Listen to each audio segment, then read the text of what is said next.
What is going on, my frosty friends? My name is Wintercasice, and welcome to Pillars of Eternity. Whew, alright. Well, I just gotta let everyone know on the Discord.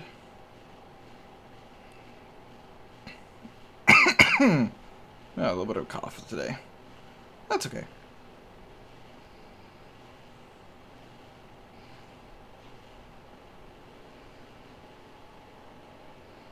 Alright, now just to see if I can pull up chat on the screen here. Ah, the overlay works. Perfect. Yes. Alright. Hello, Komodo. Welcome to the chat, my frosty friend. How you doing, my dude? Alright. Easy. The easy difficulty requires minimal micromanagement and easily forgives mistakes in combat. It is strongly recommended for those who are new to or recently returning to real-time party-based RPGs. Yeah, that's fair. This is my first time playing. Normal difficulty requires strategy and efficiency, but forgives a few mistakes in combat. It is not recommended for newcomers. Okay, so as much as I am normally not a an easy mode person, but I say since I've never played this game. And it says it's strongly recommended. I respect it. Hey, what's up, Phantom? How you doing, my dude? I'm very curious. As Obsidian Entertainment presents Pillars of Eternity. I've only ever heard bits and pieces. Mora killed his entire party. Surprises me not. How are you, my frosty friend? I am doing pretty good. How about yourself, my dude? When an attack scores a hit, it does standard damage and has a standard duration. A graze reduces damage and duration by 50%, and a crit increases damage and duration by 50%. I'm not doing too good myself. Aw, I'm sorry to hear that, Phantom. That's very unfortunate.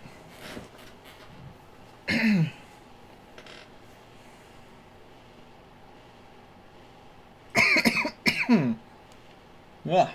I'm gonna cough myself. A little bit of water. 5 wagons grope blindly for the path on a starless night. Their master glancing upward to the skies for assurance that he is on the right course. A dim lantern, his only protection against the encroaching darkness.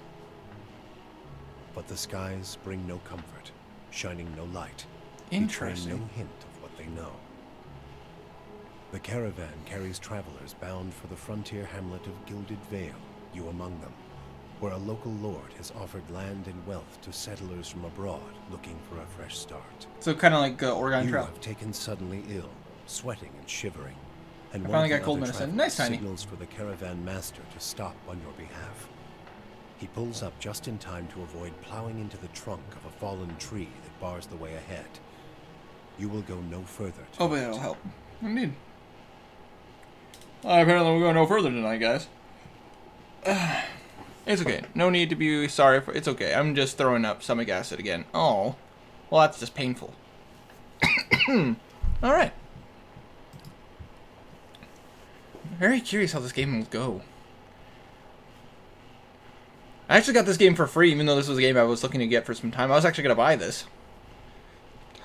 Oh my gosh, we get to pick our character, guys. Male. The place of men in society varies from culture to culture. Cultures like Adair and Dryerwood place them at the forefront of military politics and heavy labor. Among the tribes of Nassateek. Hold on a second, guys.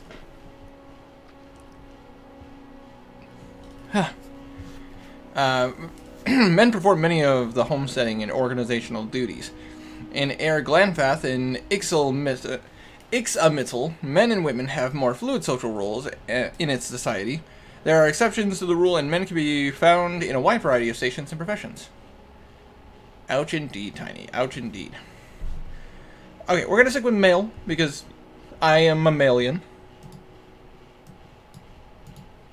Male. Next. Race. Humans, commonly known as folk, are the most common race in the Dryerwood and Ader Empire. Old Valia, the Valian Republic, though not as large as the towering Ambia, the humans are known for their strength and willpower. +1 to resolve, +1 to might. I have a feeling our special spell is going to work well if on the gnolls. The Amia. The mighty Amia are the largest of the Kith races and are commonly found in or near oceans. Though not truly aquatic, they have an affinity for water, and many of their civilizations, such as Ratwa, are based on a naval dominance. They are known for their unparalleled strength. +2 to might.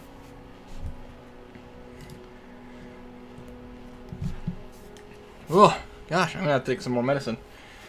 Dwarf. By virtue in land, covered in number of colonies settled, dwarves are the most well-traveled race in the world. They are commonly found in Dryerwood and the Valian republics, and in oh gosh, I have chat like right in front of that. Hold on. In almost any colonized land, dwarves are known for their great strength and tenacity. +2 to might, -1 to dexterity, and +1 to constitution. Elves. Elves are the dominant race in Ire Glanfath and the White that wins and are extremely common in the Dryerwood and Ader. Elves are known for their speed and intelligence as well as commonly isolationist nature. +1 to dexterity, +1 to perception. Orlon. Whoa. Orlons are the smallest of the Kith races, and though many cultures don't consider them to be civilized at all, also notable for their large ears, two-toned skin, and hirsute bodies. Orlons are commonly found in Ire Glanfath and the Ixamital Plains and parts of the Dryerwood. They are known for their mental intensity and sharp eyes. -1 to might, but a +1 to resolve and +2 to perception. And then godlike. Whoa, what the? Whoa. The godlike are children of the Kith, civilized races, who have been blessed with physical aspects associated with the gods, though some do not consider it a blessing. These aspects may take many forms and often come with mystic powers. Aberrant head shapes are typical, and godlike are unable to wear protective headgear, as it is near impossible to find anything that fits. Because of their unusual nature and their inability to reproduce, godlike are often viewed with fear and wonder. +1 to dexterity, +1 to intellect. Well, we're definitely not going to go with the godlike.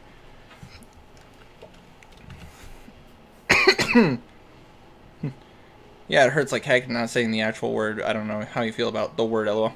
I don't mind minor cursing, as long as it's not, like, intentional, like, you know, dropping fucks and shits all over the place. Ezrin? Possibly.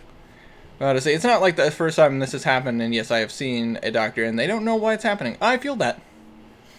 Considering what I'm going through, they have no idea. Dwarf. I don't know, dwarves are cool, but elves would be pretty cool. The Amua are very interesting. I think I'm going to go human for this case. I feel like human is a nice balance to start.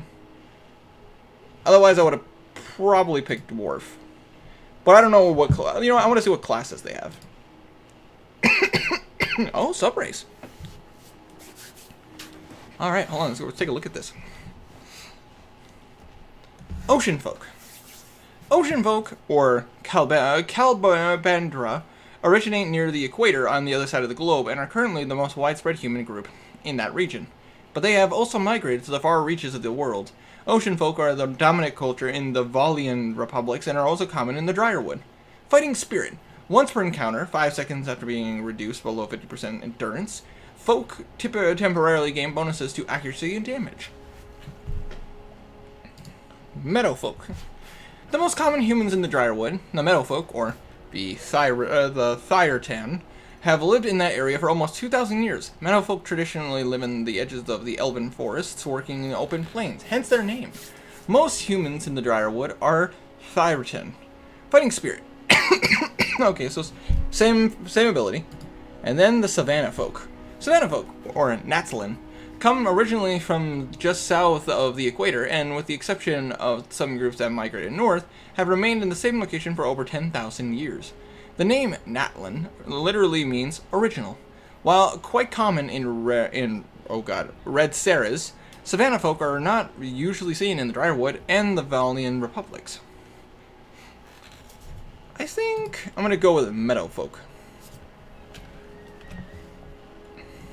I haven't been to the doctor because I don't trust it. I feel that. I can't stay long, maybe 20 more minutes and I have a meeting. No, it makes sense, Phantom. I don't blame you. Alright, the different classes. Oh boy. All the D&D classes. Oh, except for there's two more. Chanter and Cipher.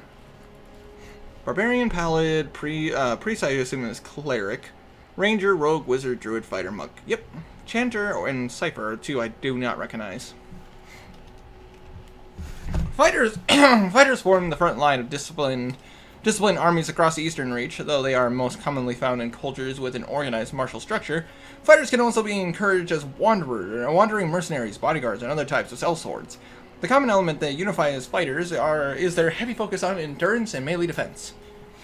Starting ability, constant recovery. Fighters constantly regenerate endurance at a modest rate during combat.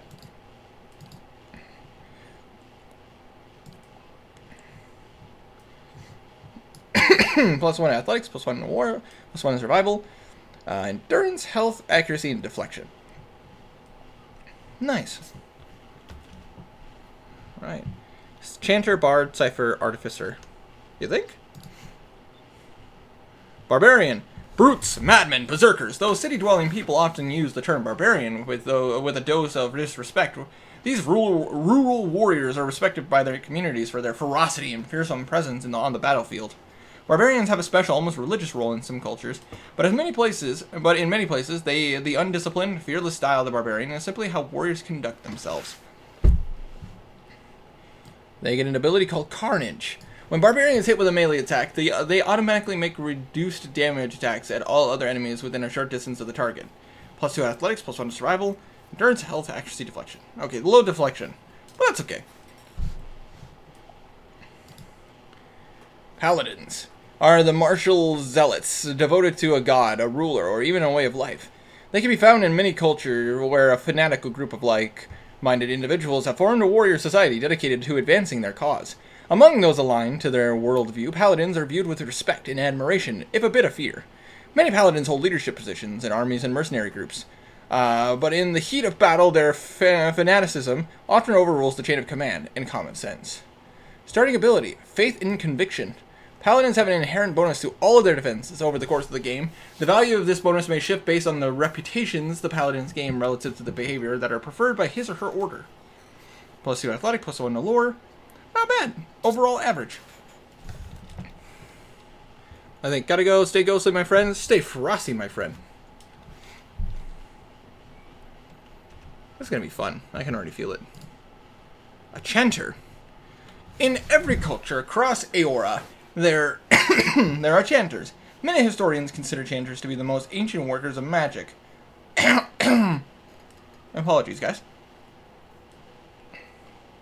They're hollow phrases stirring the collective memory of wayward souls around them, compelling them to generate magical effects in kind of reenactment.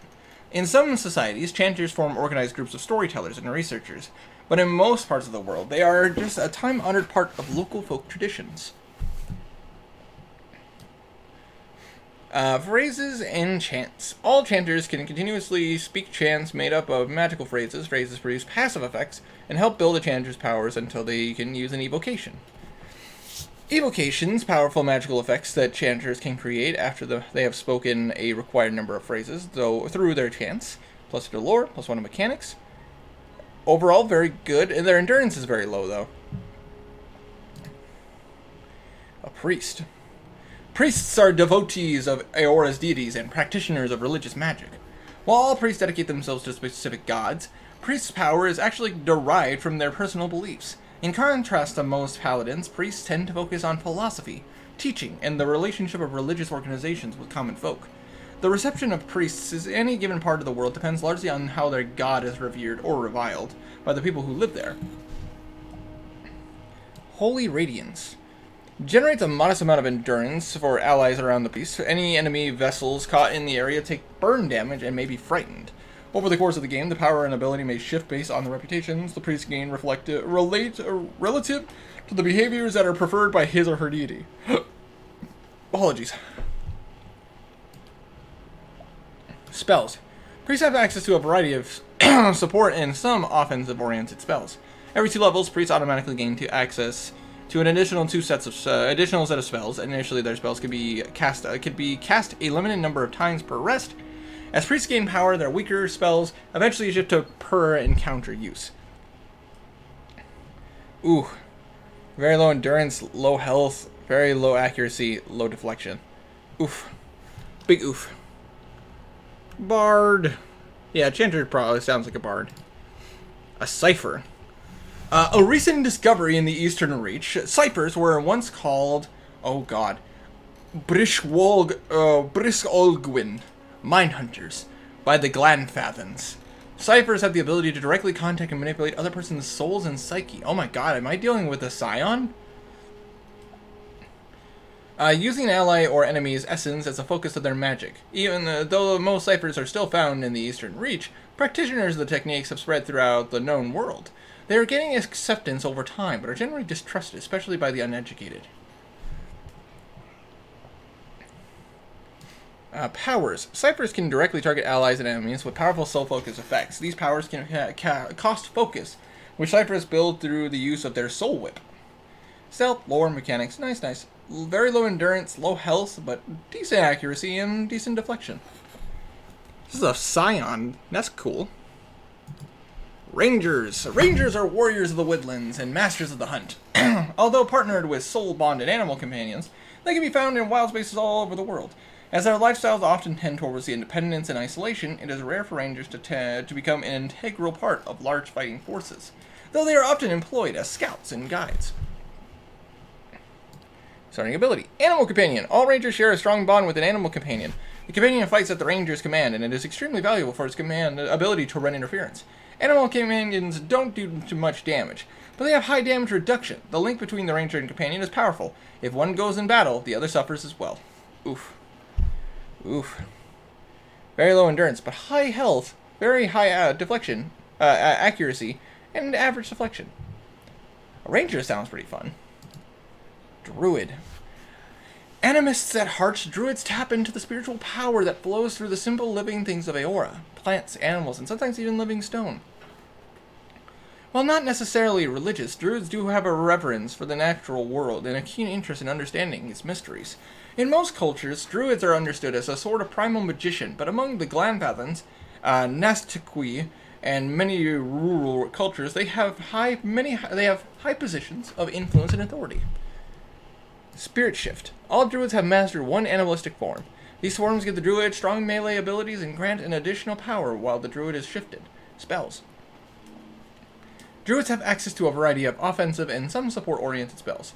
Every 2 levels, druids automatically gain access to an additional set of spells. Initially, their spells can be cast a limited number of times per rest. As druids gain power, their weaker spells eventually shift to per encounter use. Woof. Very low, very low, average. Oof. I mean, I assume you're like, it's a party case. So, about to say, so what you playing? Philosopher, welcome to the chat, my frosty friend. Jay, welcome to the chat. This is a game called Pillars of Eternity. It's a kind of a D&D-ish kind of game. And it's about to say, it looks dope as hell.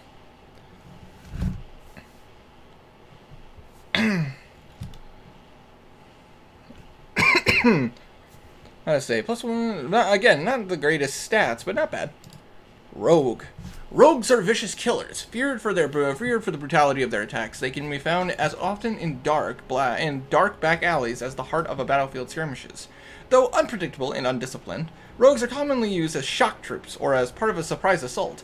Their withering attacks of breaking through enemy ranks and morale.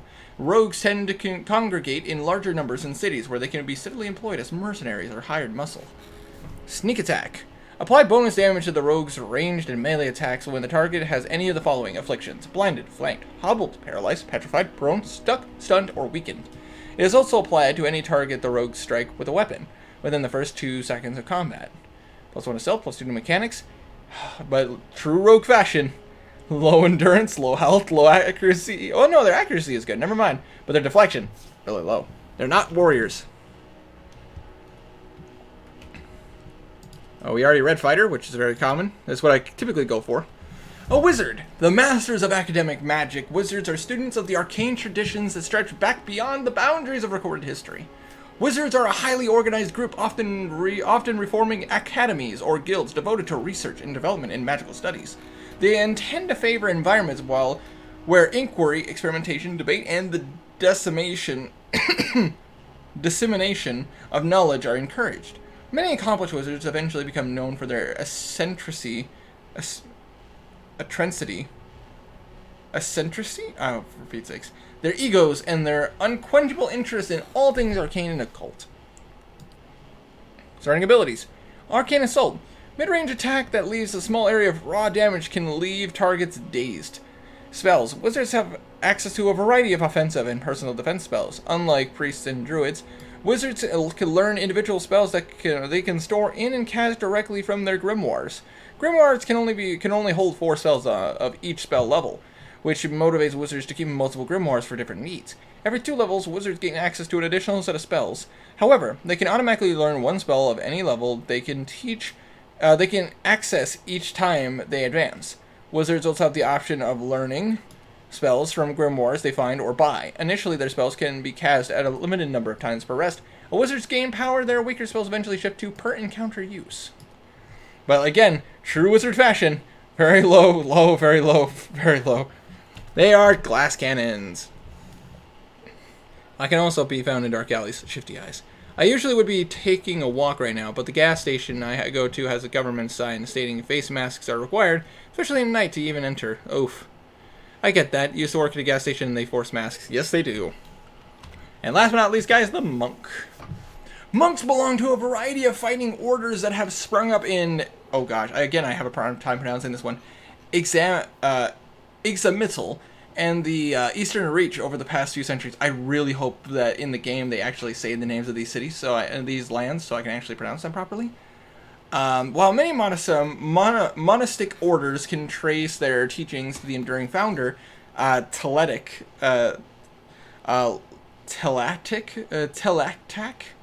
individual organizations vary greatly in their focus, morality, and ethics. Common folk respect the incredible discipline of monks, but see them as an odd, unpredictable bunch who may not be entirely sane.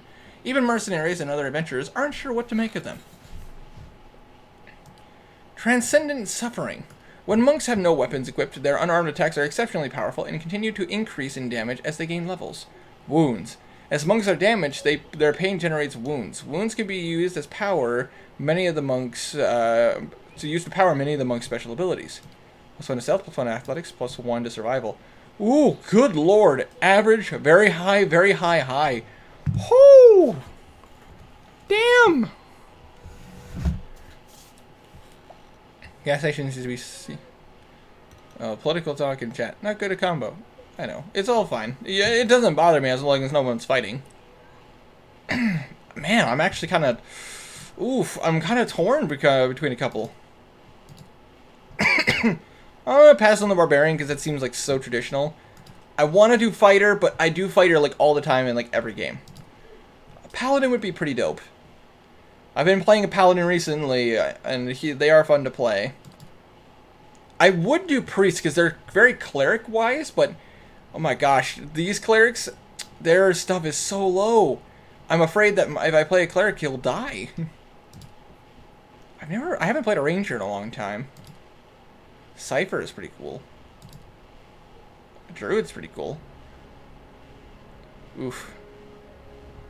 Okay, you know what, guys? We're gonna roll dice. I have my dice tower right here. How many options do I have? 2, 4, 6, 8, 10, 11. So I'm gonna roll a die 12. If it's a 12, I'll re-roll. All right. So that is a 7. A druid. I'm so mad at real life. I'm gonna blow up on a chat. Grows 50 feet and smashes Tokyo. Oh no! It's Godzilla. 7. Druid. Never thought of being a druid in this game. Let's do it. Oh no. There's more abilities. Oh god. Okay, guys, bear with me.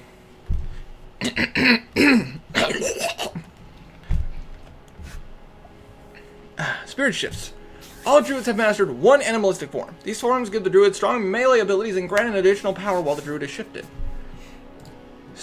Spirit Shift Bear. Draws upon the druid's natural connection to the bear, temporarily allowing him or her to assume that form. The bear's spirit shifts as a high damage reduction and can invoke a mighty roar. Nice.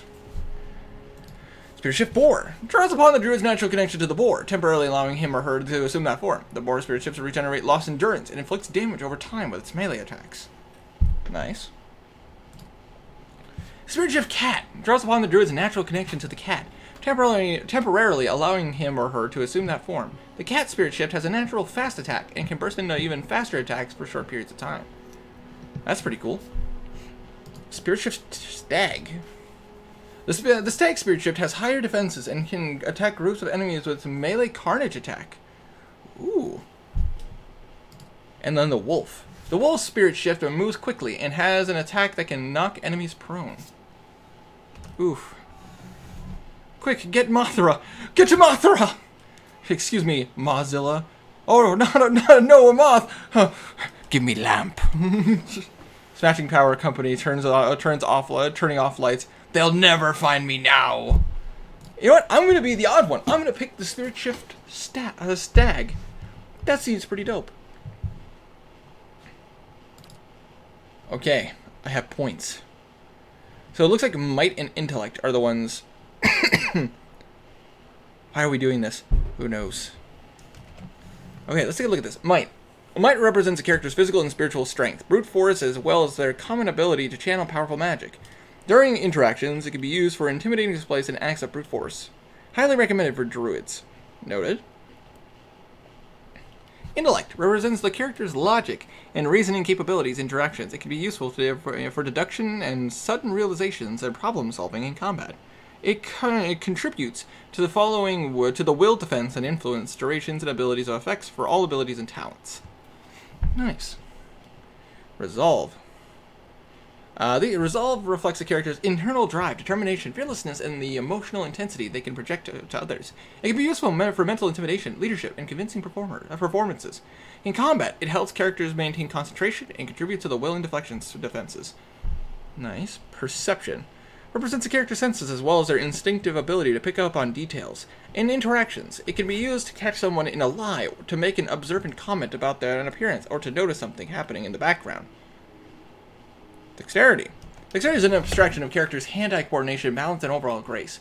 In interactions, it can be used for sleight of hand and fast reactions. In combat, it affects the character's action speed with all attacks, spells, and abilities and contributions, and contributes to the reflex defense. Constitution. Constitution is a combination of characters' overall health and stamina. Although it is not used much in interactions, it is sometimes checked to withstand pain or endurance. A physically taxing ordeal in combat, it affects maximum health and endurance, and it contributes to the fortitude defense. So we're playing D&D, guys. Puns win. I'll take that, Alice. Word. Alright, well, if that's the case, we're going to go ahead and bump up Might, Intellect, and Resolve for sure. So. Okay. Let's bump these up to... Bump these up to 15 each. Only leaves 2 points in others.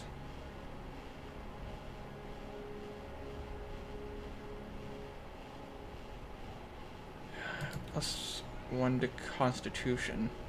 +1 to Perception. There we go. The 3 highest stats should be Might, Intellect, and Resolve. A little bit bumped to others. I'm coming, Elizabeth! Oh, you said Alice? Oh, never mind. Culture. Oh, boy. Aedir. The Aedir Empire is currently the largest and most powerful force in the world. It is... oh, boy. Hold on. Now I gotta read this. It is centered around the equator and has a tropical climate, though the Empire has colonies in numerous areas of the world. Greater Aedir is at its heart and houses a majority of its humans and elven nations.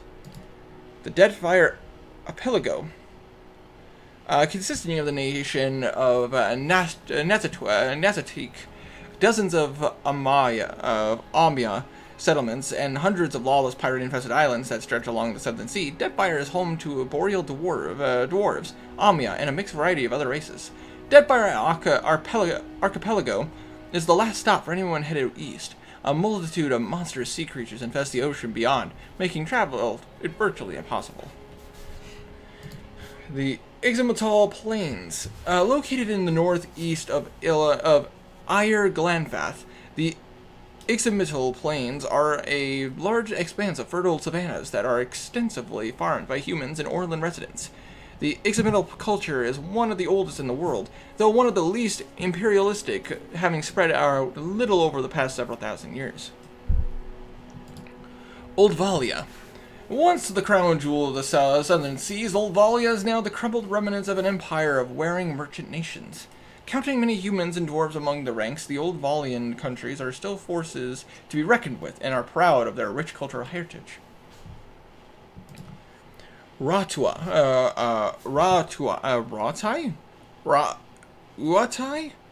That's hard to pronounce. Dominated by the Amaya nation of Ratuai, the Gulf itself is a host to a number of nations, most of them Amwa. Amawa? Orland and dwarves. Oh my god, I'm going to have such a hard time pronouncing all these. Though these countries are relatively young, they are some of the most advanced colonial settlements in the East. The Gulf is a land of riches and resources for those who can take them, though the entire coast is often pummeled by violent storms. The Living Lands. The Living Lands is a mountainous region of a large northern island. Renowned for its diversity of plants and animal life, its weather is unpredictable and its ecosystems vary dramatically from valley to valley. The Living Lands are home to an assortment of races and variety of colonial and independent settlements. That sounds dope. The White That Wins. A large, cracked southern expanse of polar ice, and the White That Wins is home to pale elves and small colonies of daring explorers, outcasts, and adventurers.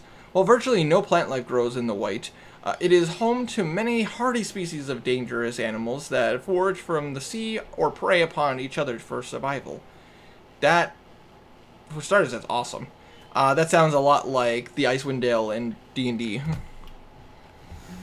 Yeah, my sister hates puns, yet goes by the name Alice on here. Ha! Fair enough, my family don't do YouTube, lol. Ramen! Well, my sister does not like the gaming side of this site, nor makeup, nor tech, nor news. So, music? More than likely. I kind of am leaning towards the Living Lands, because that sounds dope as hell. Oldvalia would be nice. I don't think I'd go with the Deadfire Archipelago. The Aider would be pretty cool. Nah, let's go Living Lands. That sounds awesome.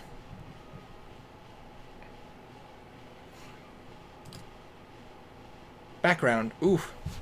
The Living Lands colonist. You were part of a group that founded a fledgling colony in a distant land. Drifter. You never quite fit in no matter where you go. Each new town is a place to rest briefly before moving on to the next. You are more comfortable on the road, traveling the world. Nice.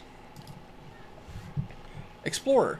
You find the siren call of the horizon irresistible. You cannot help but wonder what lies beyond the next hill or wave, and you've built your life around finding out.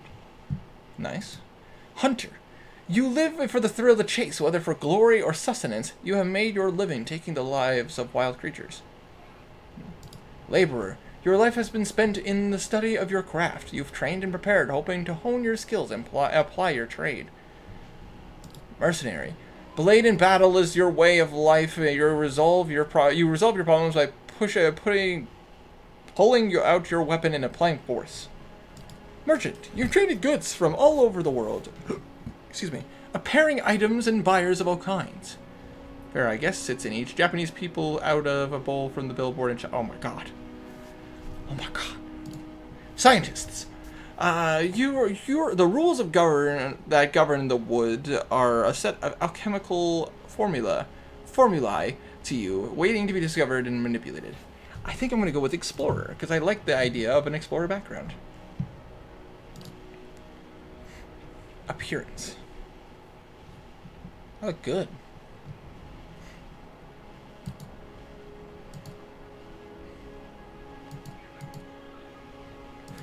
I'm a druid, so probably a deep, kind of more of a greenish color.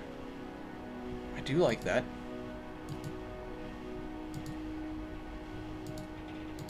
My pants. Kind of go with a Robin Hood kind of look.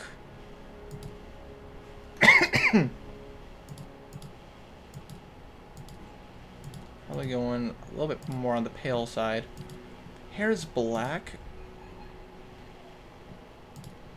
Could go red.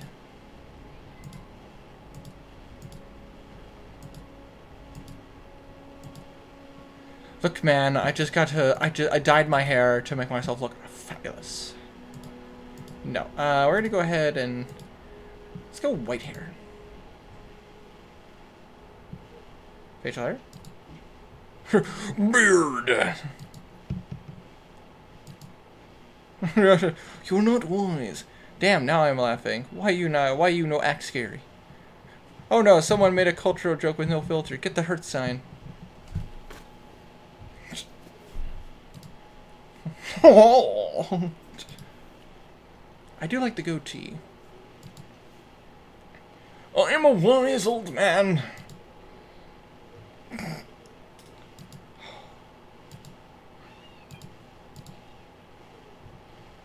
13.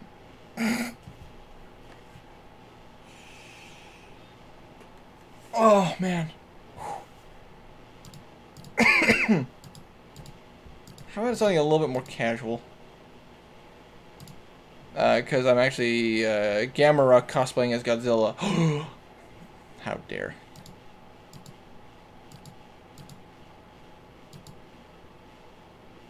Seems like a good one. Hair. Mohawk. Guys, I live for the Mohawk. Let's see, I'm living a druid life, so probably something a little bit more wild. Is that Santa? Maybe. This seems more of a warrior's haircut, or a merchant's. Very sea-ish. Sorry if I startled you. No, it's okay.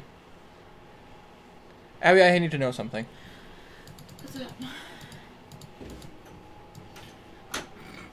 What do you like? Hmm. Very Mohawk?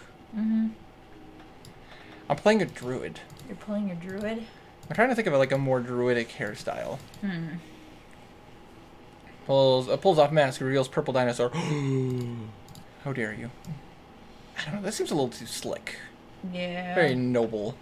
Noble-esque. Mm. That seems more like it, because it's a little bit more wild. Yeah. That would work. That one would work. It seems a little bit more parted to the right for him. Yeah. This seems like a natural, like, hunter's haircut. Mm-hmm. Hi, Abby. Philosopher says hi. Hi.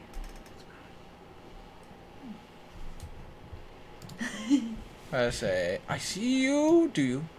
Do you, though? She's quite invisible.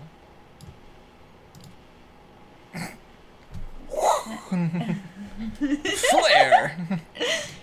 It's not hero hair. It doesn't work. It doesn't have the same... I know, right? No, anything but Barney. No! No! No! Funky's on a roll!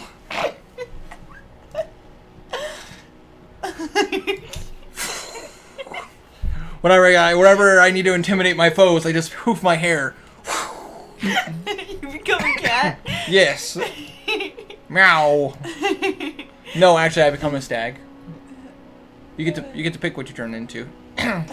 Pulls off mask, reveals Naruto. Mohawk. This seems something if like you lived on Chult. Yeah. But I'm not from Chult. No. I live in the living lands. I think I'm gonna go with What's that one? No, it's the other one. this one. No, there's one more. I don't remember what it was now. You clicked on it. Oh, sorry. No.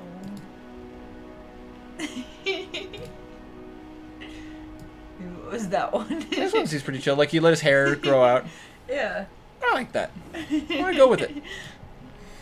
I like how all of us are just cracking out with stupid jokes. Nani?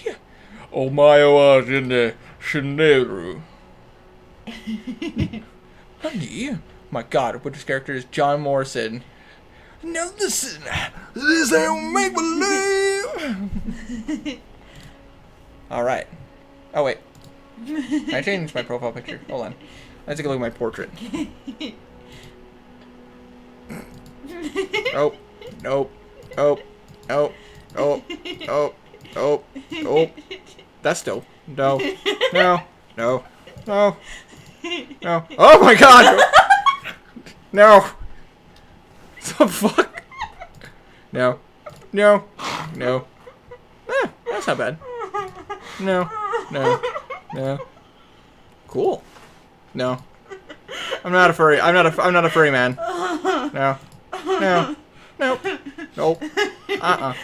No, thank you. I'm good. Thanks, but no thanks. Nope. No. Nope. Nope. My fucking god, that's a god. Like, my ears now bleed because Winter tried Japanese.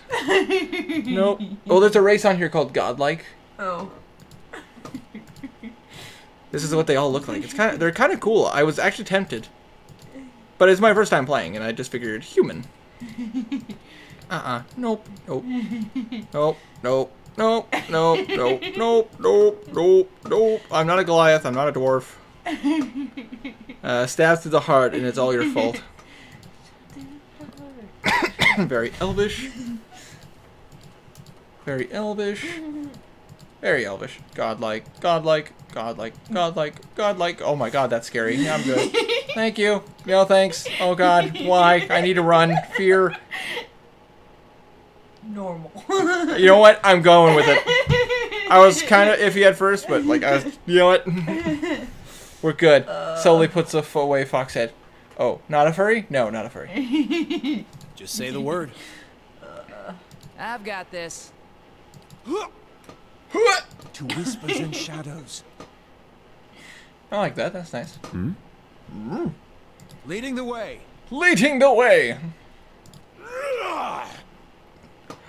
They won't see me coming. They won't see me coming. Yeah? Yeah? Watch and learn. Watch and learn. Let's go. Let's go. Nice and slow. Nice and slow. Oh, wow. It sounds like I'm hitting on someone. I'm flattered. I'm flattered. Stand together. Stand together. Quietly now. Quietly now. I'm here. I'm here.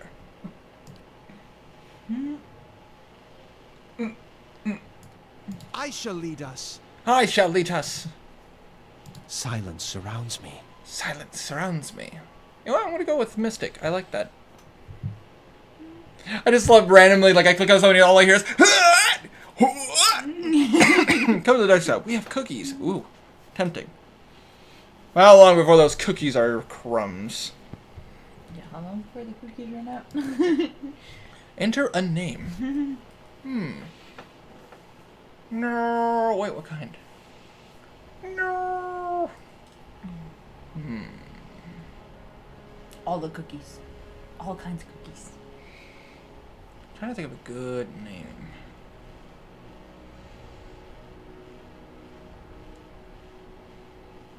Guys, what do you think is a good name? Think of a druid name.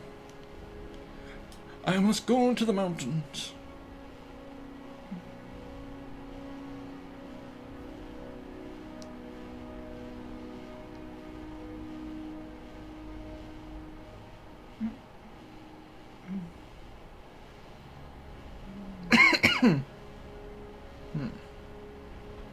Try looking up some druid names, guys.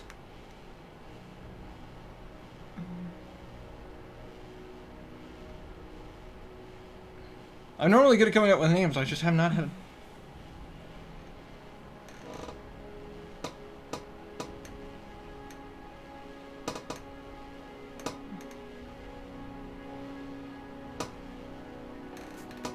Grendel? That's not bad. Point Crow. Ooh. You know what? Let's go for it. I like that. Wait. Grendel. Grendel. Grendel Point Crow. There's an E and not an A. Oh, is there an E? Oops. Yeah. It's spelled with an E, not an A. Grendel Point Crow. Thanks, Oh, guys. wow. Appreciate it. No, that's a lot of names. I had a druid named Smark once. Well, I'm going to be playing one named, oh, God. About to say, I have his name written down. Aren't you playing one named Markel? No, Markel is my druid. Not my druid, my, bard. Oh, that's right. Well, let's see, I'm playing a druid named Alamar. Alamar Mossgrove. The Grendel Point Crow. Alright. Neato. Let's do it, guys. The Gilded Veil.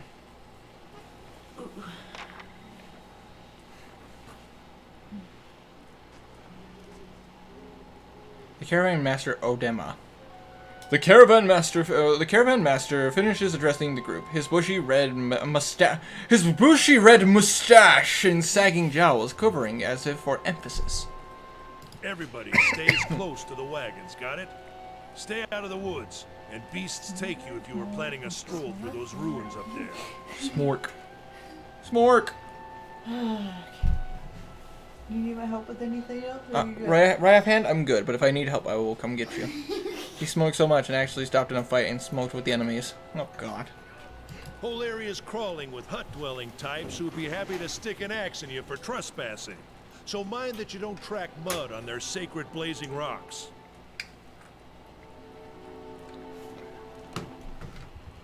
Tonight, everybody stays put, and in the morning we'll get the path cleared. Gilded Vale's less than a day out. Understood? At last, the Caravan Master turns to you, frowning. He looks you over. Touch of the rumbling rot, could be. There's a stinging beetle round here, carries it. You'll be fine once it passes your innards. Unless you don't drink water, of course. In which case you'll be dead in a day. There's a berry grows in these parts, small and pink, called a springberry. About the size of a fingernail. Give you cramps if you eat it, but the frontiersmen make a tea from it. Calms the insides. Should get you through the night. You might check around, see if you can find some. Meanwhile, I'll see if we can scare you up some water. Noted. Oh, my bad. We have cupcakes, not cookies. Oof. Well, no deal then. I know you want to hunt before it gets much darker, but see about refilling our water first. Got a sick one here. Odema looks over his shoulder at his assistant, a lanky, intense man named Sparfell, who carries an old sun-bleached bow. I know you want to hunt before it gets much darker, but see about refilling our water first. Got a sick one here. He nods in your direction. Sparfell nods and slides the warm bow over his shoulder. Where would I find the berries? What are those ruins? Is it dangerous here? What are these huge rocks coming out of the ground? Where would I find these berries? They grow on a bush that's common round here, kind of funny looking. You'll know it when you see it. Doubt you'd have to go far off the road to find one. Puts cookies down. Where did these come from? What are those ruins? Nothing you won't see on half the hills of Air Glonfoth. Money to be made selling their knickknacks in Defiance Bay, if you don't mind getting stuck with Glonfoth and arrows now and again. They didn't build them, but I'll be the effigy if they don't watch them like a mother bear. Noted. Of course, all the ones around here have been ransacked 10 times over. Got nothing left worth half a pond. He has with a wink. So I hear. I'll sell them from an old fella. Who did build the ruins? Got different names for them. Settlers called them Ingwithans. Nobody that liked them enough to stop them becoming ruins, tell you that much. Is it dangerous out here? Not if you hurry about your business. And not if the weather holds up. There's concern in his tone, but he does not elaborate. What kind of weather do they get out here? This time of year, rain mostly, and wind. But there's a different kind of wind out here time to time. Locals call it a beowig, born out of the ether, the spirit's path. Never seen it myself, never cared to. Fair enough. What are these huge rocks coming out of the ground? They don't got Adra where you come from? Well, it just grows up out of the ground like this. Goes deep like tree roots. Some of it all the way grows to the full heart beard of and the strokes world, it. You believe the stories. Night, Jay. Stay frosty, my friend. It's more like a shell than a proper rock. Easier to work if you're a mason. Got all kinds of strange properties. Seems to have some kind of life of its own. Dies if it gets dug up. Loses its luster. Folks think it probably grew at one point or another, but not these days. Interesting. The soul butchers in Defiance Bay use it for different things. I've heard tell it can hold a man's soul, but I don't care to see it. Got enough to worry about without Night, seeing that's weird, something bro. like that. I'll go get those berries then. Hold on. Take someone with you. I know you're not some helpless tenderfoot, not like most of this lot. But you drop dead, I don't want to be looking for the body. Got a schedule to keep. He scans over the travelers, resting his eyes on eyes at length on a sturdy, armor-clad woman who has spent the journey's nights sleeping on uneven ground, without blanket or pillow. Kalisha. Kalisha! The woman looks up on her own time. He needs to find some spring berries. Watch that he doesn't drop dead. No promises. What kind of guide says something like that? Kind you can afford. Don't listen to her. You're in good hands. And I pay too well, if anything. All right. Off with you. Aiden should have supplies. See that you're equipped before you head out. We're in harsh country. Get your berries and hurry back. And if you get so much as a tickle of wind, you drop everything and you run. Something in the air tonight. If it's a Beawick, we'll shelter in the ruins. Hut dwellers be damned.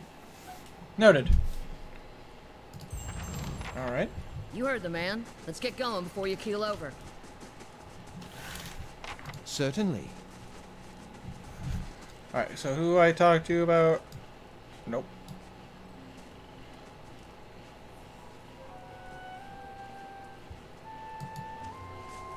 So what now? Sits and reads the lusty Argonian. Oh God. Is there anything I can?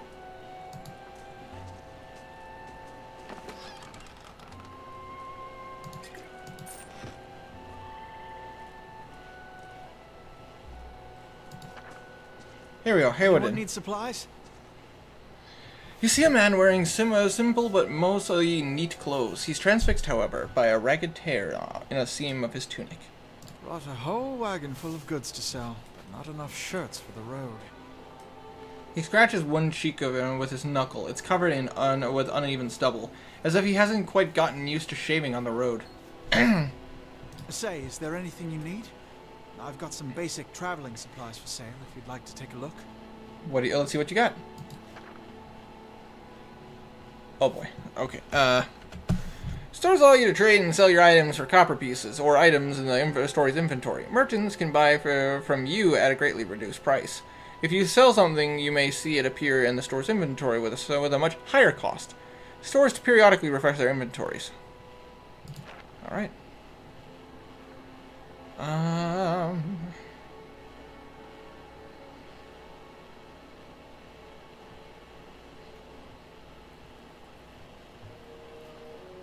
Cloak of a city in order. Do I not have weapons?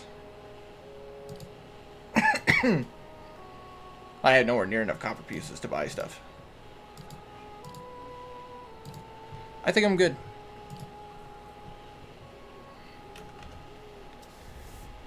What? I'm at my favorite part with Donkey and the Honeycomb? Oh, good lord. Something else you need? Who are you? I'm a trader, originally from the Adir Empire. I've been trying to establish new business out here. Life on the road has brought some unexpected challenges, to be sure. And I'm sure you've noticed how prickly the locals can be. But we're here to make the most of things, right? We might as well try. When they don't look like that, I'm sure you'll do well. If you think those caravanners are pricky, watch out for the axe wielders Odema mentioned. They don't look like that, I'm sure you'll do well. We'll see, I suppose. I'm just trying to do right by my family. Tell me about the Adir Empire. It's not as big as it used to be, but it's still big. The mainland is a continent northwest of here. But the colonies used to include Raed Saris and the Deerwood. About 150 years ago, Deerwood won its independence from the Empire. In fact, our companions are quick to remind me of. Alright, I'm gonna go play Skyrim on Survival. Have fun! Good luck! Alright. Why'd you move all the way out here? Because it seemed friendlier than Raid Ceres? My brothers took over the family mercantile business a few years ago, and there wasn't enough for me to do back home. I moved out to try and expand. Good luck.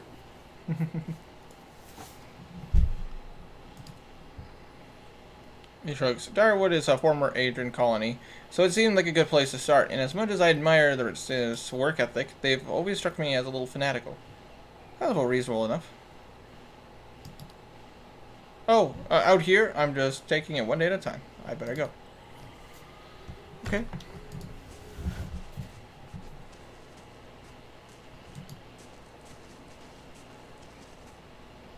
How do I fix the camera? Oh, there we go. Okay, so where's the road?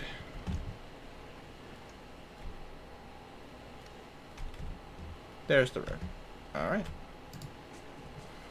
Here we go.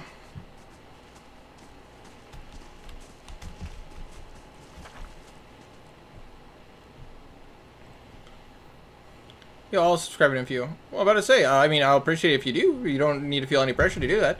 But day to game, welcome to the chat. Let's see. So we're looking for bushes. Hello? Oh, Sparfell. What's up, Sparfell? I'll have your water soon enough. Stream's not going anywhere. Okay, that seems a little rude.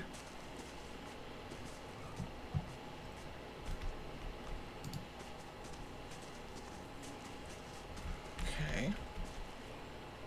You want to try to stay away from the ruins. I did, actually. Hello? Let's check by those outcroppings. Why, these outcroppings? That's, Adameth's weird. What is this? I don't know how I feel about that, man. This path winds through a narrow canyon, back the way you came. Grooves in the 100... Okay, so this is where we came from. We shouldn't stray too far. Yep, I understand. We're backtracking.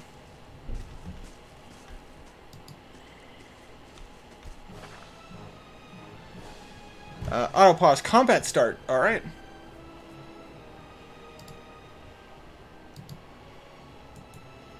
How do I do this? I don't have instructions on how to combat.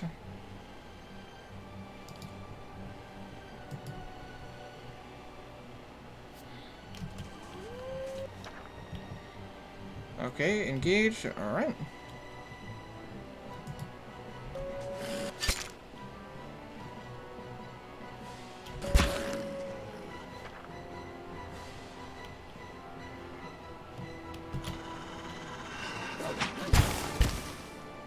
Okay, very turn-based.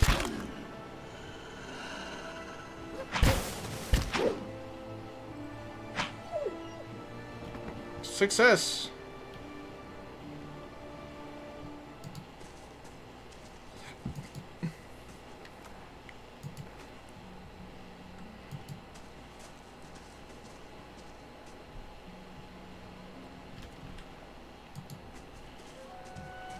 Hit it while you're down.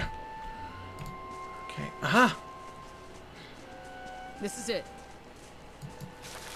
Spring berries. Odema says you've had some interesting travels. In the watery parts of the world, I was a mariner. I lived out on the frontier for a time. Interesting might not be the word. I sail with cold-blooded conquerors. I lived out on the frontier for a time. Yeah? How was it happening to come here? It was a harsh place to live. I was surrounded by death out there. It was too quiet a life. I was looking for something more. Raiders destroyed my home. Took everything from me. That's a damnable run of luck. Maybe the new setting will turn things around for you. Indeed. It's been a long time since I've been this way, but I always did like it. Lord Raedric's offer makes a girl think. I'll give him that. You here to settle like the rest of the lot? It's hard to pass up. No, I'm just passing through. I haven't given it much thought. No harm in that. Might as well see the place first. So you must not have other. You must have some other plan in mind for coming this way. I hope to find someone and fall in love. Probably the same thing I did before. Just looking for some adventure, really. Getting into trouble, I expect. I'm going to find some new friends. I have no idea what I'm going to do next. Just looking for some adventure, really. You should hook up with an expedition. Some of the bigger towns send regular groups out to unexplored places. Long as you don't mind a little danger. As you receive quests, your journal will update with relevant information. If you ever get stuck, open it up and review your notes. Okay. Anyway, I'm wasting time here. Odin will give me an earful. Let's be on our way. Why are you here? My sister moved out here some time back. She sent me a letter. She seemed worried. But that's how she always is. This time, though, she asked me to come out. And that's got me a little worried. I haven't seen her in ages. Been doing guide work in Ixamital. But I'd do anything for her. She's a much better woman than me. So I'm here and we'll see. Odema I've worked with before. He doesn't usually drive a route this way, but he's doing it for me. Tell me about yourself. I've got simple needs. I like open skies and far horizons. I find work that lets me live that way. My family wanders too. We started in Deerwood, but my parents ended up in the Living Lands. Hey, I've got a brother in Rotwa and another in Ader. My sister in Gilded Vale. She's the only real homebody. What can you tell me about Deerwood? I'm not much for history, but from what I know, it used to be part of the Ader Empire. Broke off after a war some years ago. The locals here are feisty, and that's how they like it. I've been out of touch, but I've been hearing weird kinds of things about it lately. People having trouble giving birth, I guess. A lot of them. Been going on for years now. But somehow it's getting worse. With an uneasy tremor in her voice, she adds, I'll have to ask my sister more about it. Alright, let's head back to camp. You know, I wouldn't hold my breath that Sparfell is getting you water anytime soon. He does what he feels like when he feels like it. We should check up on him first. Slap him around a little. Stream's just down the way. Come on, let's get you your water. Thanks. Glad to know someone's caring about me. Find Sparfell. Sparfell is just down this way, so it's fine.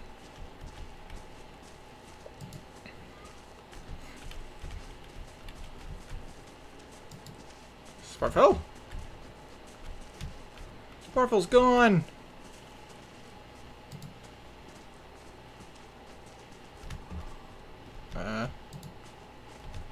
Where is Sparfell?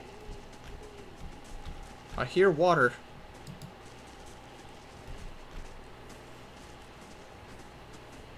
Okay.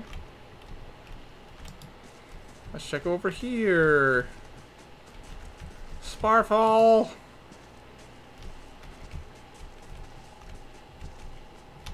Sparfell?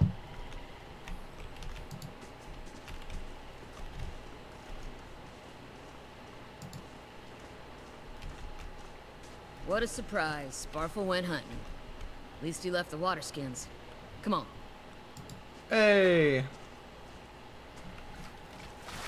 You crouch at the riverbank and dip your water skin in the cool water while Kaliska waits nearby, keeping watch. As you rise, you notice her look up sharply from the tree line.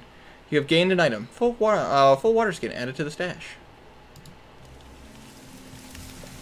Out of the trees emerges Sparfell, one of the guides barely discernible in the dim moonlight. He no longer carries his bow, and there is a strangeness to his gait. His stride wobbly as he moved towards you with labored breath. Sparfell? Are you alright? Sparfell's toe catches on a rock, and he collapses forward in a heap. The feathered shaft of an arrow planted between his shoulders like an enemy flag. Shite. Ambush! Oh, fuck. Okay. Use the tab key to highlight interactive objects in the environment.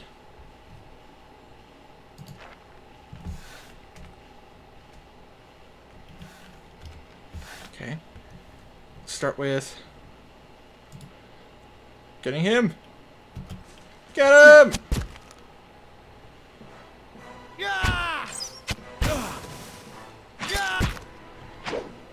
How do I tap into my abilities?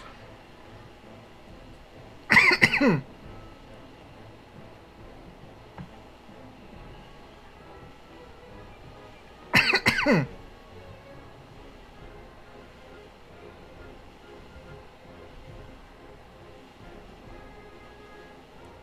endurance is low, but my health is good. Take a look at my health is still good.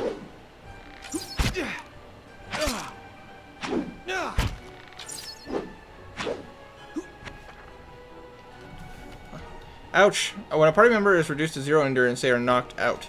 This means they are out of the fight, but as long as your side is victorious, they will regenerate endurance when combat ends. Even though endurance regenerates after combat, health does not. Keep an eye on the bar on the left of the character's portrait to prevent... Okay.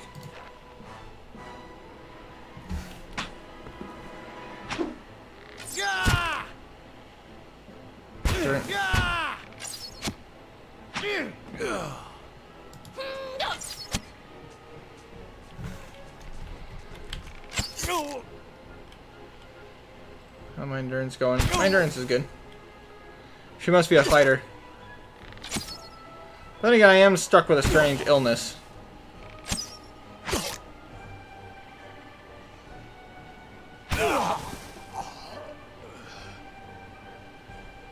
Come on, we have to get back to camp. Pick up their shit. Don't give me hands up hurting a couple kids. What's that? Don't give me hands up hurting a couple kids. Yeah. Hold on, I'm just pickpocketing this guy.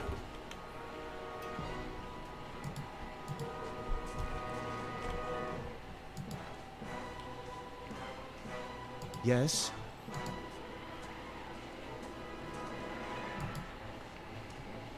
Can I not click on both of them?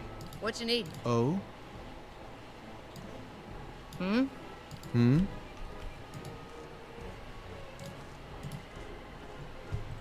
Can I not toggle you guys to move together? Hmm?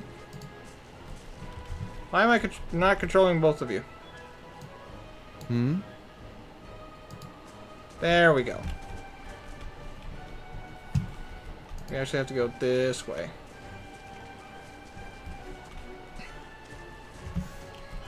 Alright, hold on one second, guys. I actually completely forgot you stream. Hi, LOL. Hi, Nano! But I say, hold on one second. I'll be right back. I'm gonna go help take care of some kids real quick. Ugh. Completely forgot I stream. You know, I kind of do that from time to time.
Alright, I'm back.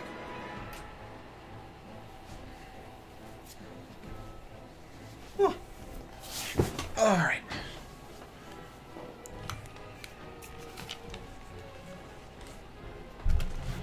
Let's see here. Gotta return back to camp. Oh, shite.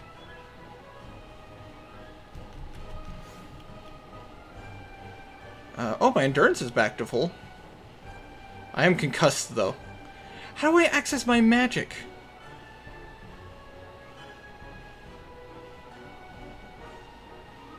Double speed? Half speed? Character.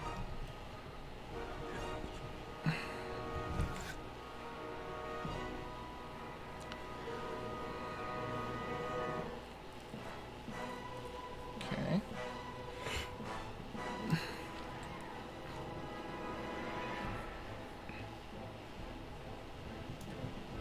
I don't know how to use my own powers.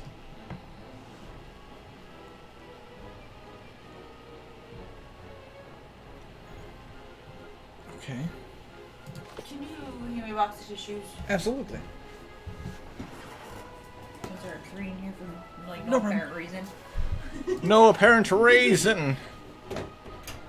Okay, journal encyclopedia, encyclopedia, journal, maps, journal, character, inventory.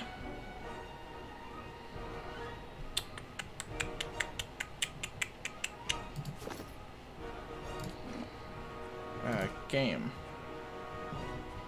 No, this is all fine. That's all good. I don't know how to use my spells, though.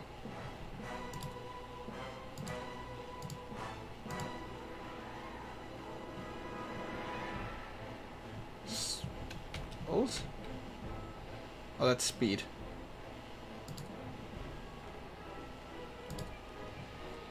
I don't know how to use my spells. This game's a little oh, here we go. First all druid spells. Our beast.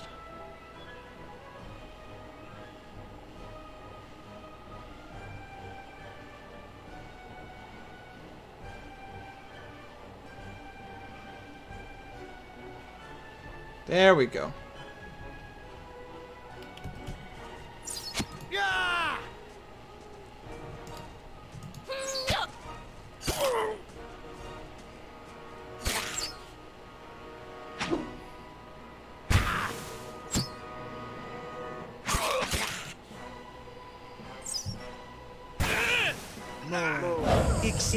Anna!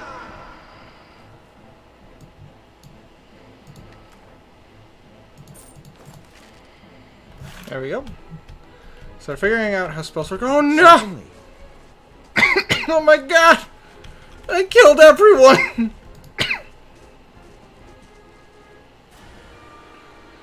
All around you lie the massacred remains of the other travelers, peppered with arrows and knife hilts, splayed and bug-eyed and filthy.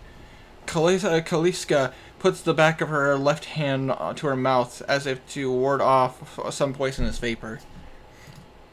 A handful of dark figures stands above the fallen, treading on limbs and backs and heads, jerking their axes from bodies as if from half-split logs. One of them, towering and severe with a thick beard tasseled in knots, holds a wet blade at the neck of a man you recognize as Heodan, and the last of your caravan left standing. The last of your caravan. Oh, they killed Heodan, but he was so nice! I liked him! Lay down your arms, trespasser. Do not forfeit this man's life for a fight you will lose.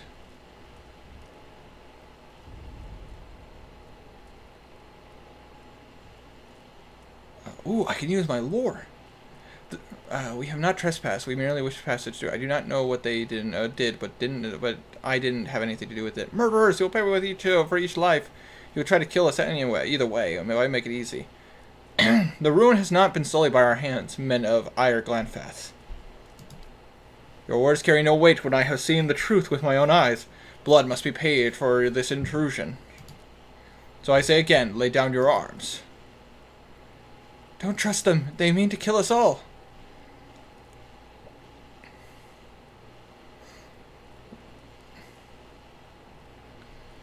Judging by the string of animal teeth around your neck, I'm guessing you are worshippers of Galawain. If Galawain told you to stop protecting the ruins, would you? The man frowns and motions as if to swing his axe. Heodan winces, but the blow never comes. Instead, the man cocks his head, intrigued. Of course, but he would not. It is by the command of all the gods that we accept the charge. How do you know? Because it's consistent with their beliefs, or because it is what you were told? The man glares. It has been known to my people. I see. And what of Galawain's edict that weakness and age must be purged by youth and strength? You think Galawain would want some moldy, crumbling stones to survive long after the builders have turned to dust? He would not. He told us otherwise. I'm sure he did, just not you personally. But why should that stop you from killing innocents?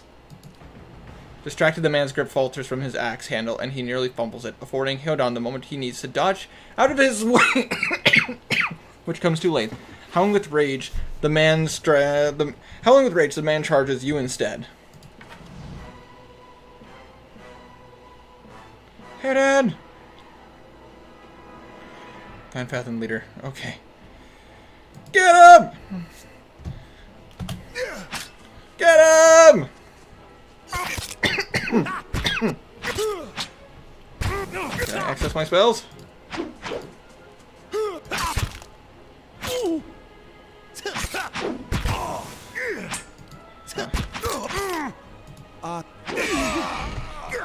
Okay. Magic! The Galanfath leader, your enemy lies supine on the ground, unable to rise. His companions now silent among the other dead. His breath comes in wheezing, fitful gasps. He looks not at you, but the sky above you. Forgive us. Barely audible beneath his choked sighs, a whisper of wind stirs the air. At this, the man's eyes roll back as he closes them. Good, good. The gods are just. A queer smile crosses his face. I am ready. The wind begins to swell, whipping around the camp, electric and volatile, upending pots and rattling tents like an angry spirit. You can feel it begin to seep beneath your skin, and where it pierces you, it feels as though it is rending you apart from within.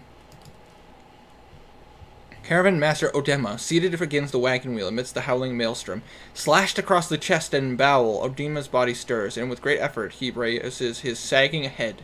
His eyes barely open, he looks directly at you. Get inside! Run! We do so. Whoa.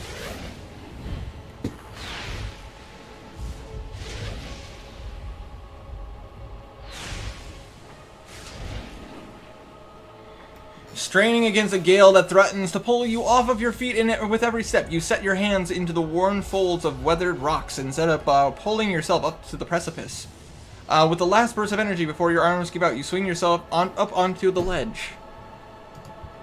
Heodon trails behind, slowed by injury and delayed by early hesitation. As he nears the face of the rocks, one of the fallen attackers, who had been feigning death, lunges for Heodon and topples him onto the rocky ground. No! Restrained, Heodon lashes out against his fatigued assailant, but struggles to break his hold. They are close to you, despite the wind from your position. If you were to throw your weapon at the attacker, you would have a good chance of hitting your mark.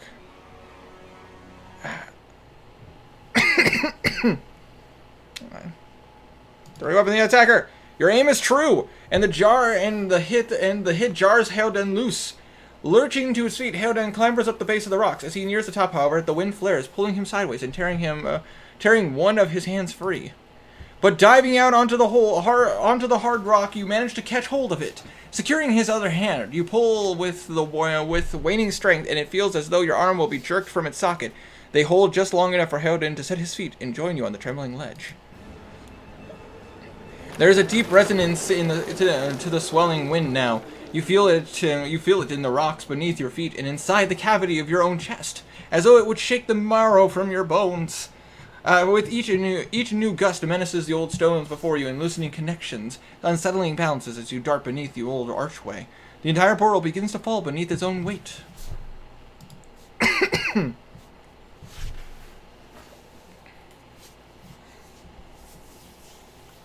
this a good place to rest? I don't know how I feel about that, man. I don't know, man.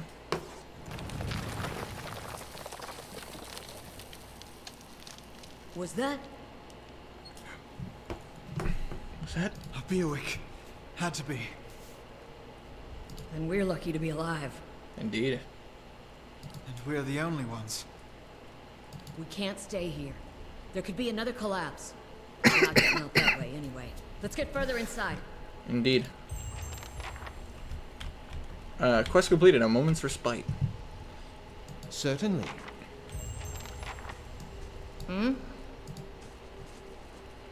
We're all gonna work together. Move together, because I. Yes.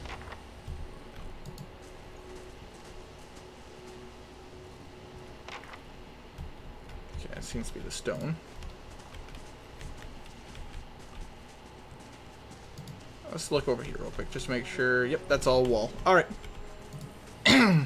Moving on up to the east side. That should be far enough.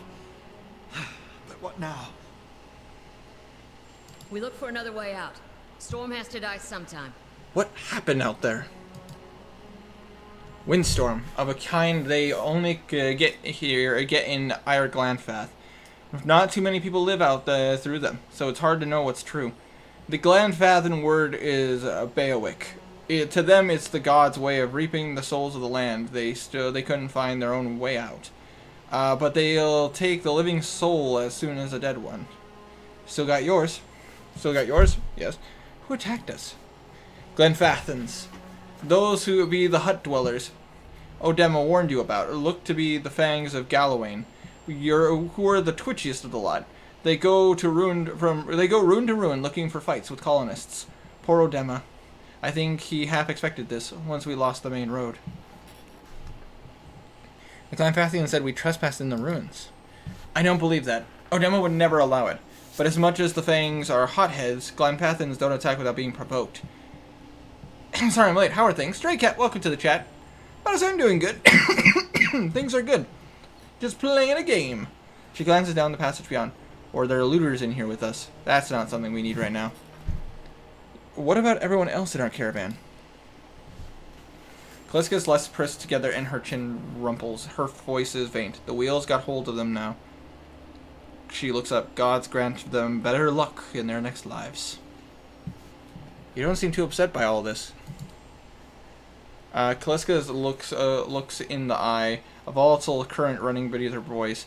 Maybe you just don't know me well or know me enough to know what upset looks like. And maybe I've seen worse too. Seen worse and kept on walking, because there's nothing else to be done. And because there's only other people who you care about who still need you. Cool. Cool indeed. Let's get going. Let's go.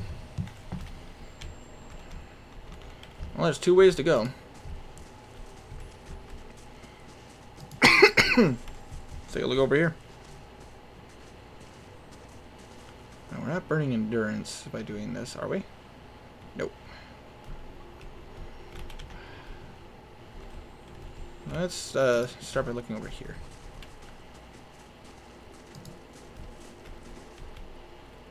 What the? A trembling, sickly creature appears within the dark with a clutching a spear, knobby elbows and thin ribs through its scaly flesh, but you recognize it as a sour rib. It watches you cautiously, breathing in ragged sighs. It's okay, I won't hurt you. As arrow rip recoils, finger is still wrapped tightly around its spear. The creature cocks its head and approaches you, a soft clicking sound emanating from the back of its throat. The creature sniffs around you and finds nothing of interest. It steps back and resumes its defensive posture. Raise your arms and stand still. The creature cocks its head and approaches you, a soft clicking sound emanating from the back of its throat. Slowly back away. Okay. Maybe there's something to find here before we go there.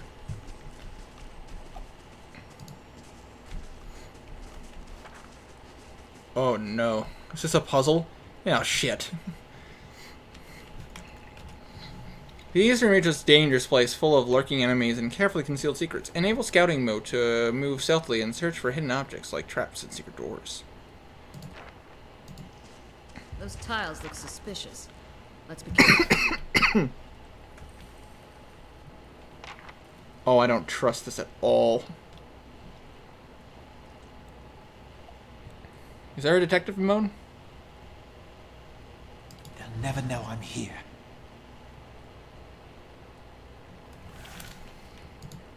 Found something. Oh, they're all trapped. No, no, no. Hmm?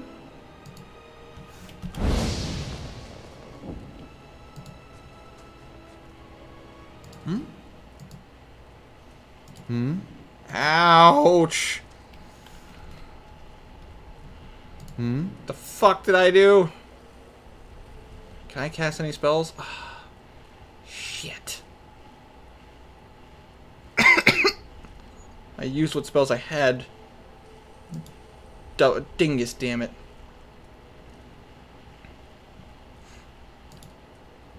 Do I have anything to give myself? Hold on.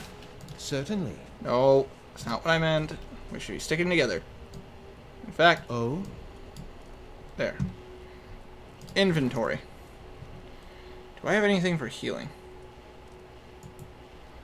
I say it increases endurance, not health. Increases endurance, not health.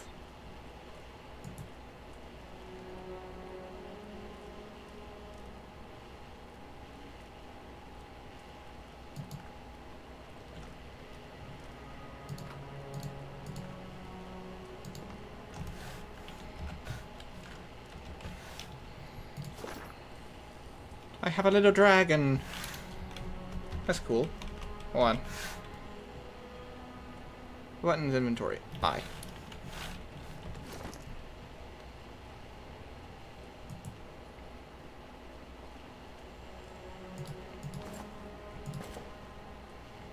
Have a cloak now.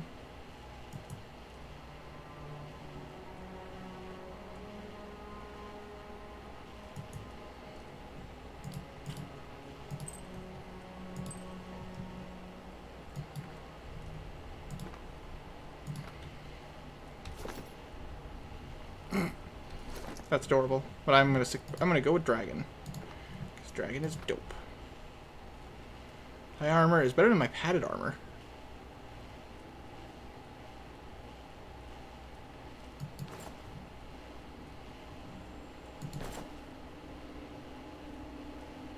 Let's stick with my clothes for now, though.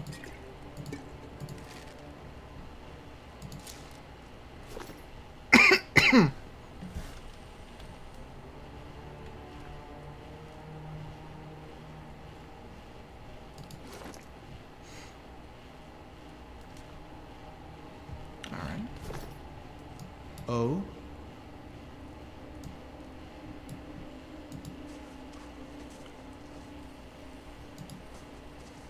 Alright. We're gonna go the other path, because I feel like the cobalt-like creature is gonna actually help us get across the trap.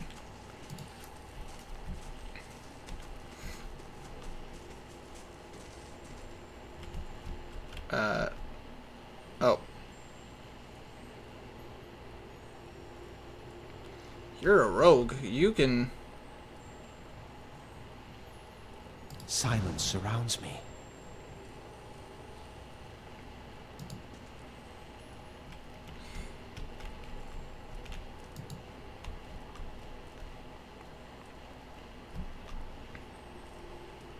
Man, I really don't trust things.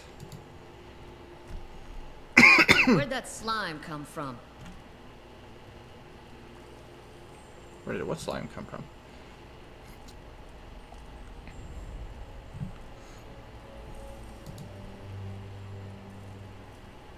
Alright.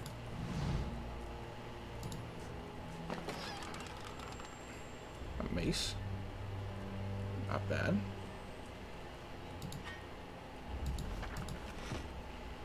Cooking supplies, nice.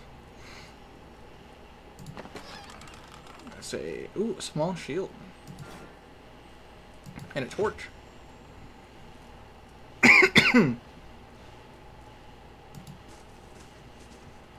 Anything else here? And then I could see.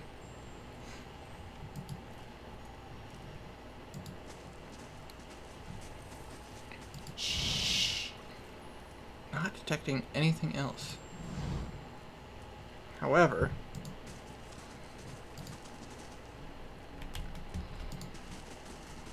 okay. We're gonna move a little faster now. Let's take a look at that inventory again. Hammer and chisel. Mace. Useful for chipping away at... ooh, at hard surfaces. Hold on, we're going back.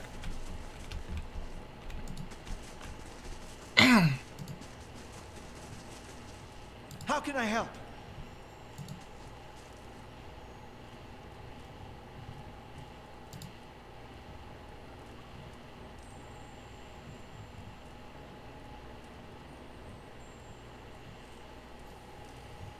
This trip could have gone better. Indeed, it could have.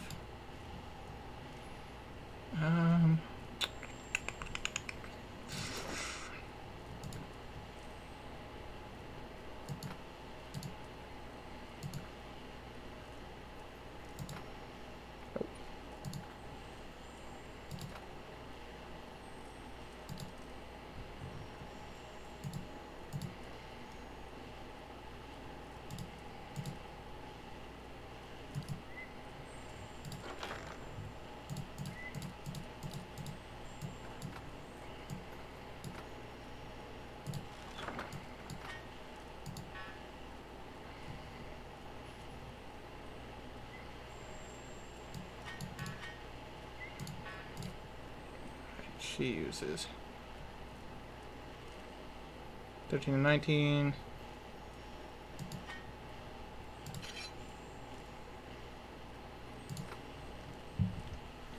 Interesting.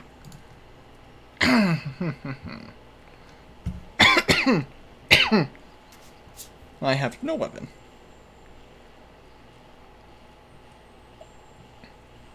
I explain why I don't do a lot of damage. That's okay.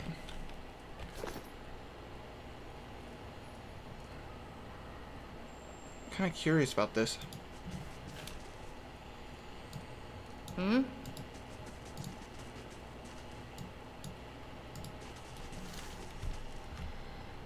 God, this game is How fascinating. can I help? Hmm? This game is fascinating.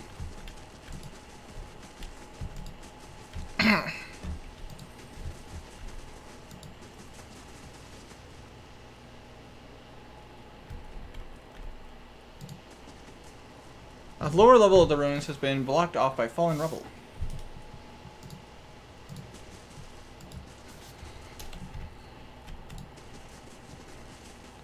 What's it gonna do here?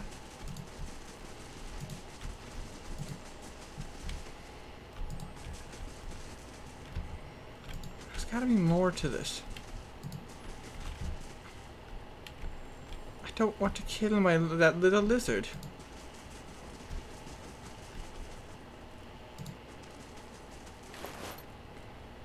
Let's see.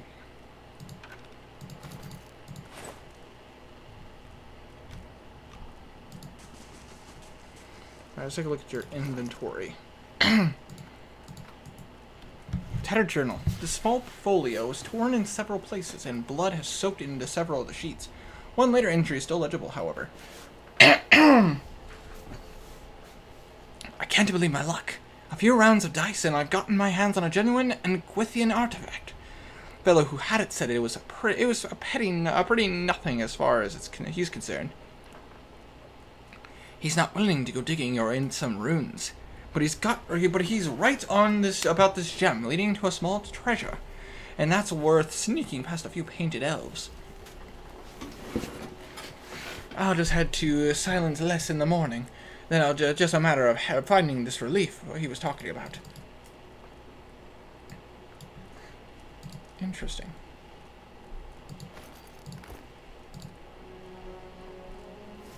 DR7. DR7.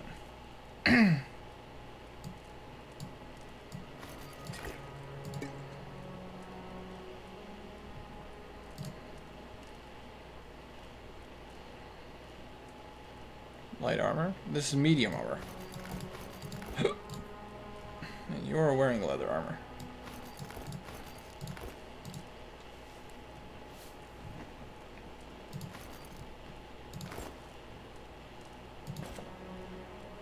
Am I proficient in wearing leather armor? I'll wear it for now. See what happens.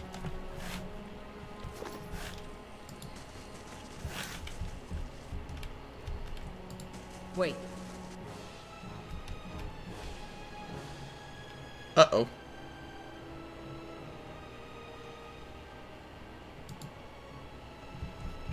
Let's do Hear it. that?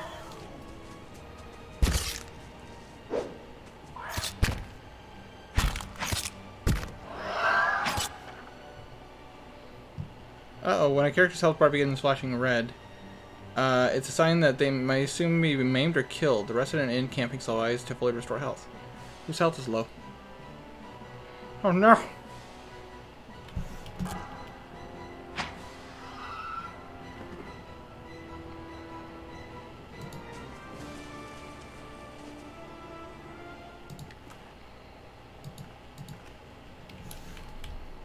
Alright. My character should stay back. A crack runs along this wall from floor to floor from floor to ceiling. A light gust of air passed through it. First of all, use the hammer and chisel to weaken the wall. You set to work. The cracks lengthen and widen with your efforts, but the process is more taxing than you'd expected. Sweat beads your forehead and muscles begin to ache. Continue chiseling at the wall. After several long moments, you begin to see light on the other side. With one final tap, several blocks of stone shift and then tumble loose, clearing a gap just wide enough to pass. You have lost the hammer and chisel. That's okay.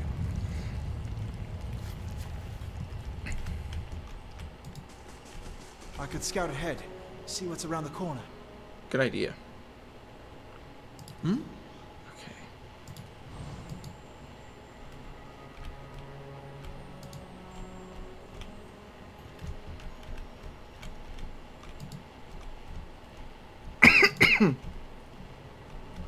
Feels like there's a draft coming through that wall. I don't hear any sign of that storm either.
You scored a crit. It has a better result.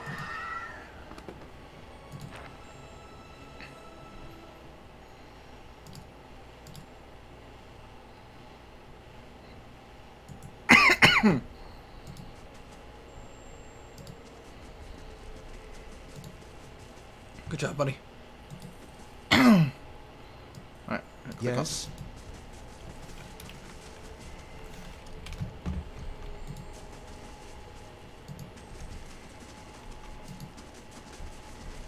Stay quiet.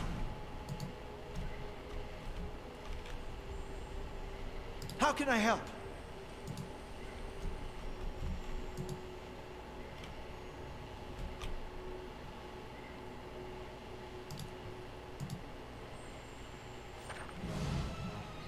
Many spells and abilities have a limited number. Abilities and pillars of eternity have a limited number of uses. An ability can be used a number of times per encounter.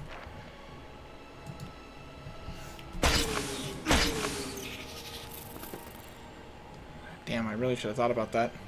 I still. Oh, hey, I have one use again. Yes.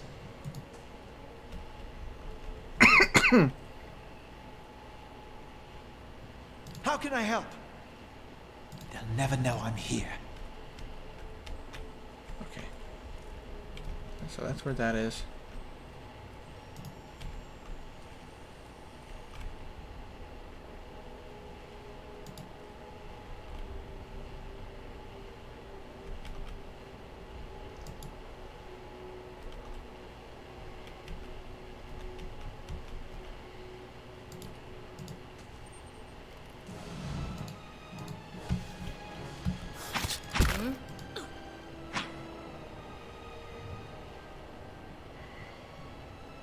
Alright.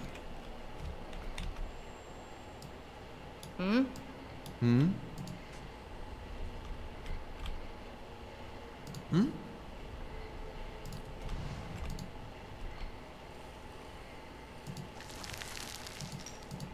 Left sec.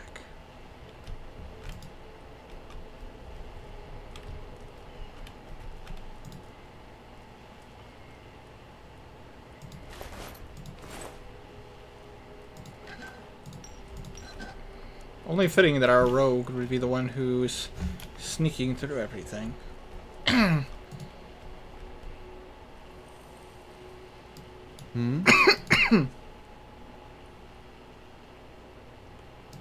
Oh?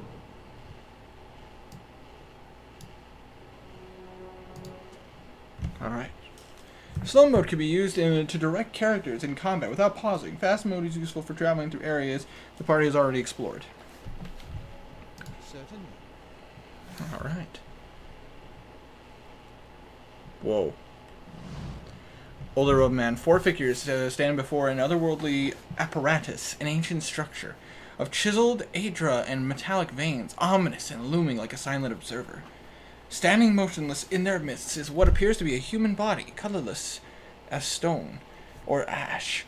The other figures gaze upon it in what might be contemplation. From your vantage point, you are well obscured from their view. The figure, the figure closest to the machine stands out amongst them. A thick gray beard frames a face otherwise hidden beneath the metallic mask.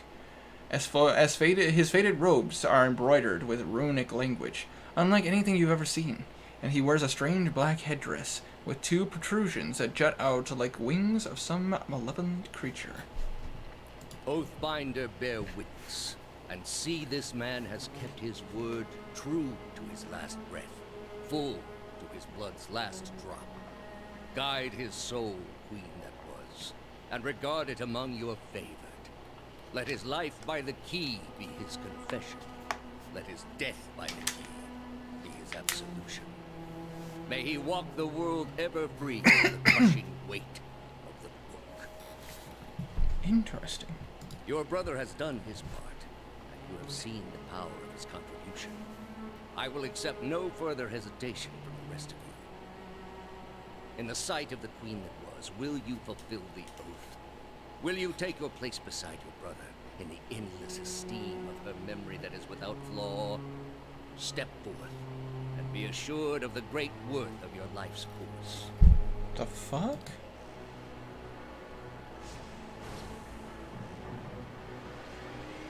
I don't like where this is going.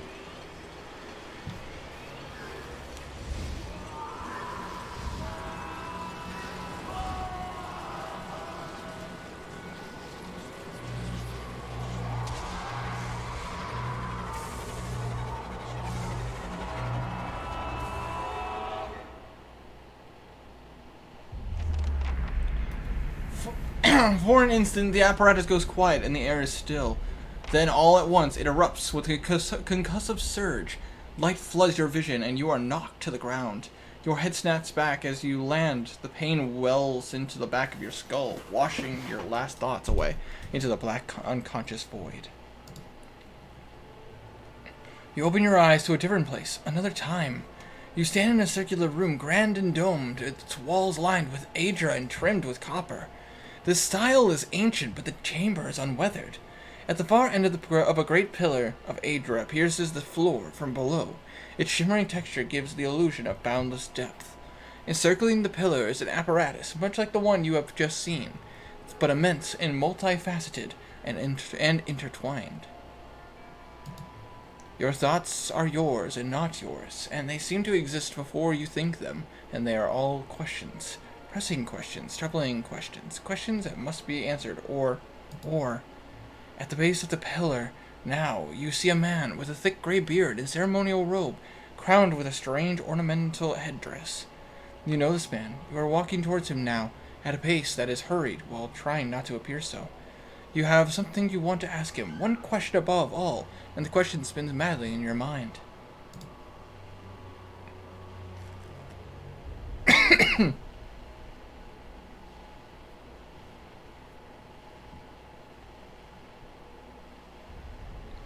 You awaken to find your Melissa has broken, only to be replaced with something far more concerning. Faint whispers are audible at the edge of your hearing, like a ringing in your ears, but that does not subside.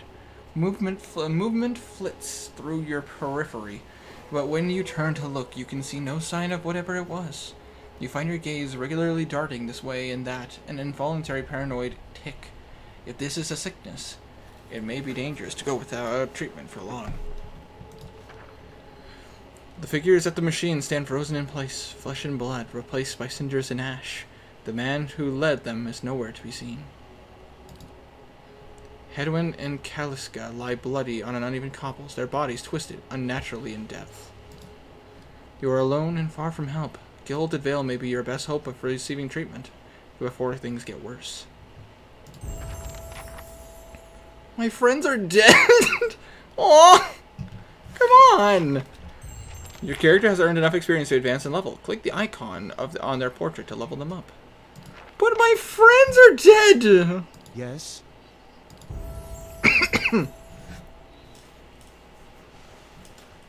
Skills. Skills allow your character to perform specialized actions like scouting, detecting traps, picking locks, and reading scrolls. They can also be used to overcome obstacles in conversation and scripted interactions. Skills will advance as your character gains levels. Your characters gain level, but items and other bonuses can also increase skill. Lore has been super useful recently. Being an explorer and a druid, I have 6 points. Athletics would be nice. Stealth is nice. Mechanics and survival. Definitely gonna boost up lore again.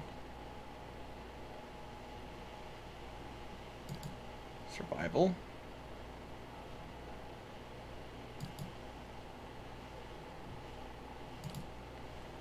I want to focus on things that I could definitely use. Stealth 1 is nice. Athletics.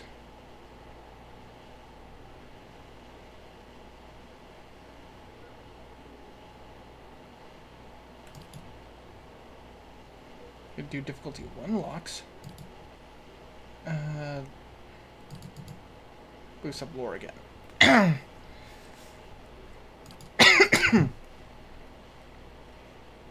Known class unlocks. Oh. I could get a spell. Grants ball strike burn passive. Druid's knowledge of the forces allow nature to him or her to automatically inflict additional burn damage when spirit shifted. Corrode. Wild strike freeze. Freeze damage and shock damage. Acolytes of Radiance. Noah's faith in the gods has allowed the spirit. I say, old game, nice. Hermaeus, welcome to the chat. What's up? What's up, Anthony? How you doing, my dude? I say, unleash a wave of spiritual energy similar to the priest's old radiance. Sneak attack. I don't really do sneak attack. Enigma's charm with the fledgling cipher. With the power of a fledgling cipher, the character is able to temporarily charm an opponent. However, it takes time to contact the victim's psyche. Gallant's focus. Characters' intense beliefs have manifested as an aura with prosperous similar to a paladin's illicit focus. Has learned a portion of intense pain tolerance, similar to the power of monks. Prestigious.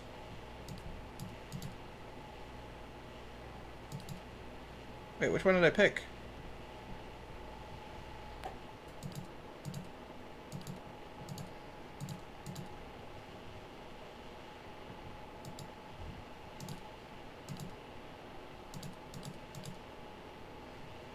Okay.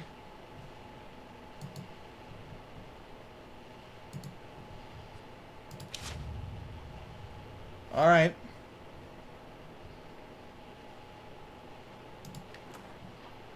Oh, I can loot them. Why can I loot them? It's not fair.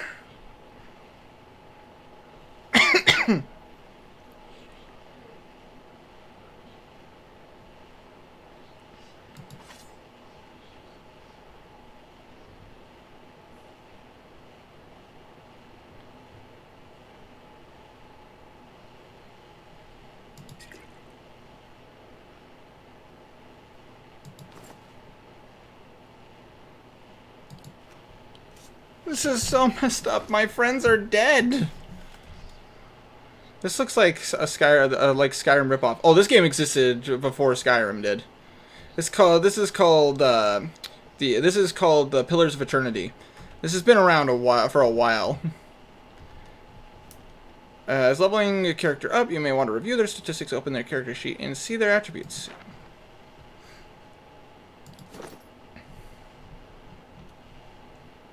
I now have Wild Strike Shock, so I can do shock damage. There's only one person on my team now, and it's just me.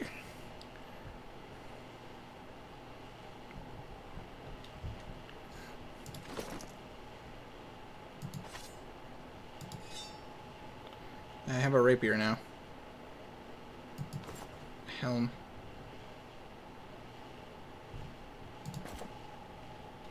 I at least have some protection for my head now. I don't like that everyone else is dead. These were my friends. Certainly. The Silence surrounds me.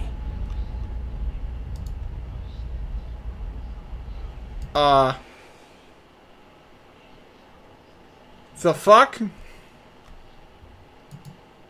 Everyone else is dead. I don't like this.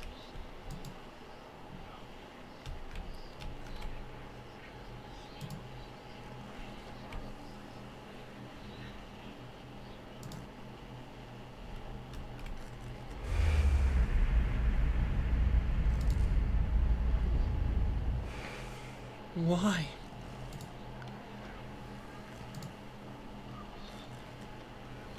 Oh my god.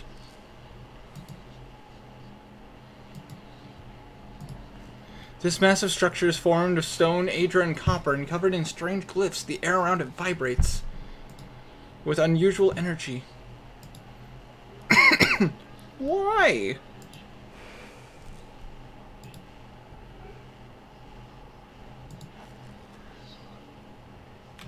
Hold on. Need my full screen.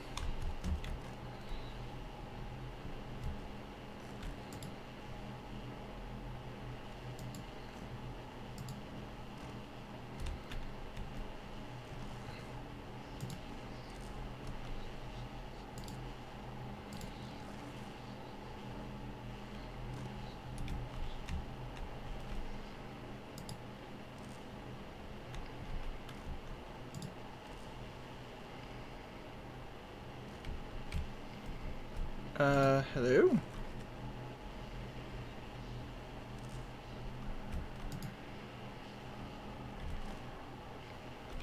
Is there something I'm supposed to be doing?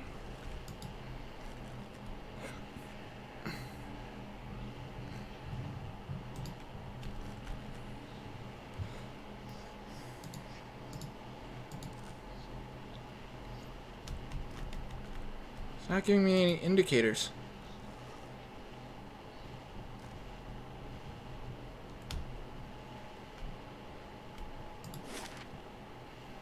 Oh. No, I don't want to leave my friends. I don't want to leave my friends. They're dead.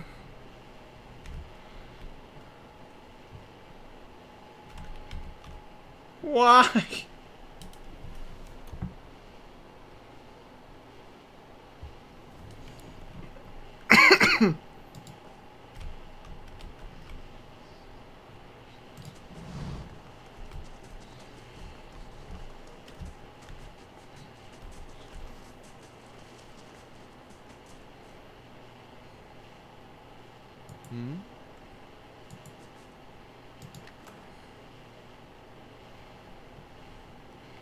Dude, this is so fucked up. I say, Winter, remember yesterday when I brought up a Tabaxi Bard? Yes, I remember very vividly. All of them are dead. I can't resurrect them.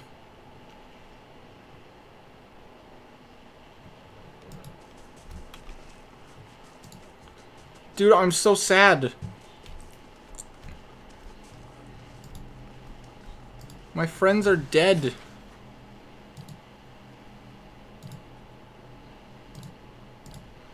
Dude, I'm so bummed. Like...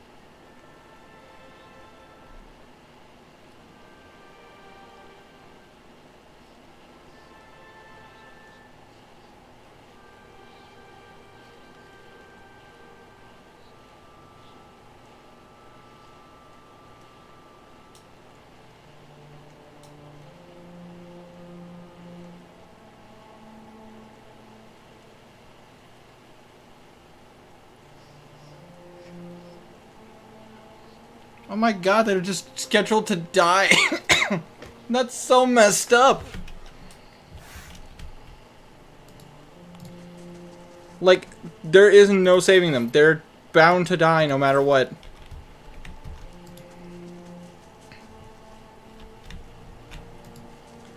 Like, I had to know if I had messed up or something. To whispers and shadows.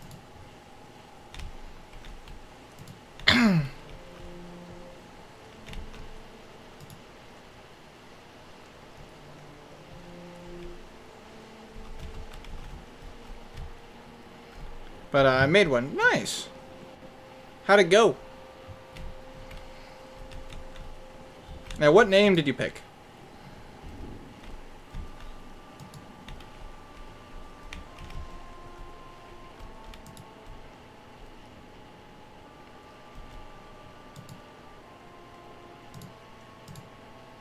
Northwest to Gilden Grasp, south of the Gilded Vale.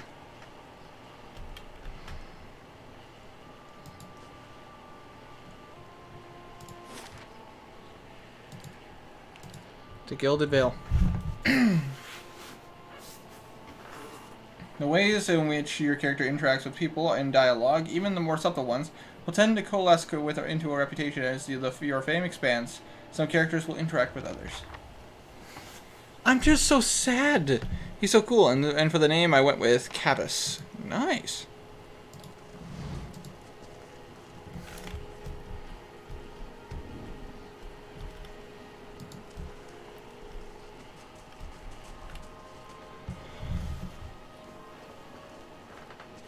Oh my god!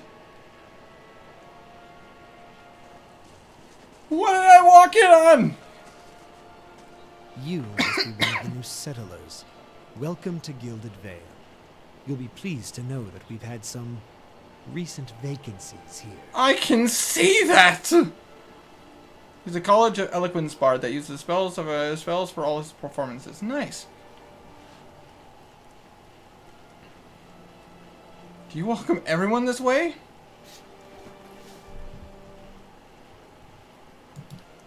The only answer you hear is the buzzing of flies around from the tree. Of course, we'll need to make some inquiries first. The inestimable Lord Radric VII has taken great pains to insulate our town from Widewind's legacy. Have you ever sired a Hollowborn child? What are you talking about? What are you talking about? An infant born without a soul, of course. Lord Radric has made it his first priority to eliminate this scourge from our village. So you fucking murdered? Like everyone? What the fuck? I should warn you, stranger. Here in Gilded Vale, we have a special place for dissidents, charlatans, and those who would hide a curse in our midst. To the deformed tree. Yeah, that's pretty self-evident. His lordship's wife is with child and due any day now. Without his approval, I shan't be able to find you a permanent settlement. I don't want a permanent You'll have to settlement. wait until after the birth. We can continue our interview then. Love these After guys. the No! tools from Radric's home No, to see Hermias! my lord's new heir. In the meantime, you can find temporary accommodations at the inn just southwest of here. I've been feeling strange ever since the close call with the Biowick. Is there something in town who could help?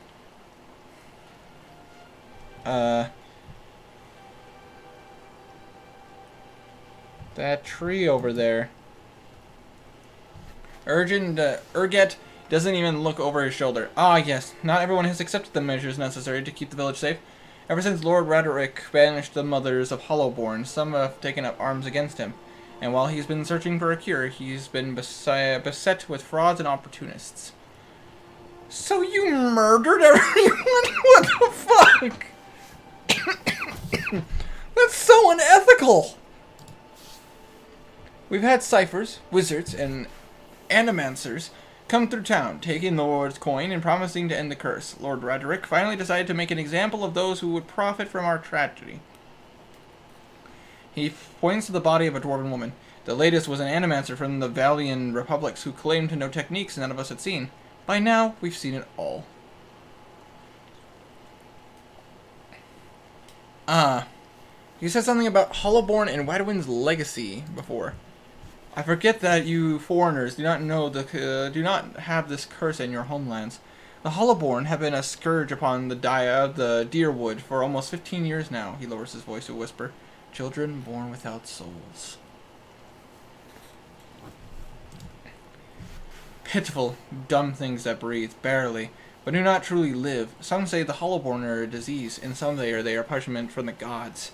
He raises an empty hand. In truth, no one knows, but they began spreading after the Saints' War, and so the name Wydwin's legacy stuck in honor of that foul, blasphemous pretender.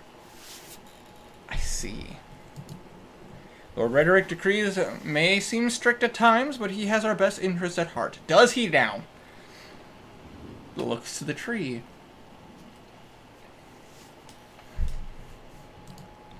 If you have any other questions, don't hesitate to ask, but it's important that everyone in the Guild of Vale understands our rules. I've been feeling strange ever since a close call with the Biowick. Is there someone in town that can help? Whatever your problem, it sounds like a matter for an animancer. However, the only animancer in Gilded Vale isn't in any condition to speak. Consider yourself fortunate. After she failed Lord Radric, we saw to it that she wouldn't profit from the misplaced trust of others. A bad cure is often worse than none at all. Okay, so I'm on my own. But if you're set on finding a bottle of troll piss or a dead Audra pebble to rub on your forehead, you're welcome to check her pockets. A little corpse stink is nothing when you're digging for shit. My advice, however, is to be satisfied that you escaped and leave it at that. Wow. Wow. Before I got here, I saw several people conducting a strange ceremony near the ruins. You'll want to mind where you mentioned that. Trespassing on Angwithan ruins is illegal, not to mention dangerous. You probably saw someone attempting for some new ritual to appease the gods. People will try anything these days. But wrath have mercy, we certainly have. I don't think so. Just as they finished, there was a Biowick. Polishes his spectacles up on his sleeve. If you'd been that close to a Biowick, you wouldn't be standing here. Goodbye. Keep out of... Keep out of what? Listen! 2 tolls. Let that be the last. 3. Gods have mercy. What? It seems your arrival is ill-timed. 3 bells toll only for the death of a Radric. I fear Lord Radric's heir is lost, or else Hollowborn, and so lost all the same. You should tread carefully. Circumstances have changed a great deal. What do you mean? You come to us at a time of mourning. The legacy has struck at the heart of Gilded Vale. Our efforts to redeem ourselves in the eyes of Barath must be redoubled. What happened? I will know more details when the messengers arrive. The vagaries of childbirth, perhaps, but that is not your concern. Does this affect the Lord's offer for new settlers? I can be sure of nothing right now. I advise you to get some rest at the inn, or a stable, for all I care. Find me afterwards. I will know more soon enough. I don't like you.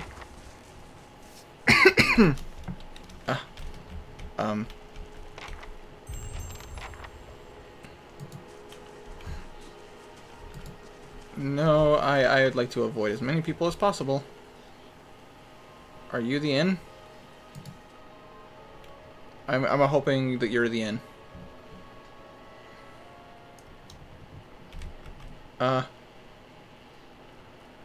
This is not the inn. Apologies, guys. I'm leaving. For my bard, I had an idea to use unseen servant to go around and turn off the candle lights in a bar and replace them with dancing lights after a while. Nice. It's not a bad idea for a performer. Hello. The Blackhound Inn's a fine place to sit and have a smoke. What is this? A smithery. Okay. Where is the inn?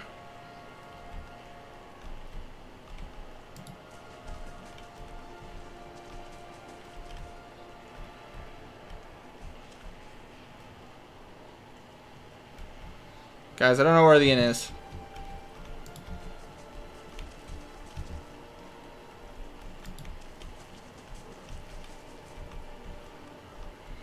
The inn should be like the most clear spot in the entire map.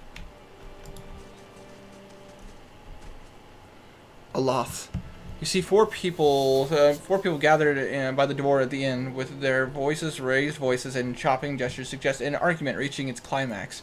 The first figure raises his hand for calm, his face partially obscured by a hood, but his height and stature suggest an elf. I meant no offense. Let's put this matter to rest over a round, shall we? My treat. Hoping to soothe our pride with a few Adira coppers, eh? We don't need your coin. What's going on? Angry Town. One of the other men said, mocking us even while he shelters in our village. Just goes to show you what these fancy Aedir manners are worth. We don't take to that kind of treatment, not from foreigners, especially not from Aedirans. Go on. Say it again. I'm itching for an excuse. He sings of sour ale. Why, you're itching for the kindling touch of your sister, you cock's feather! I'll cut that barrel-licking tongue out of your head. That voice sounds familiar. This is a misunderstanding. I didn't say whatever it is you think I said. We've nigh quarrel. That sounds so familiar. Hold on.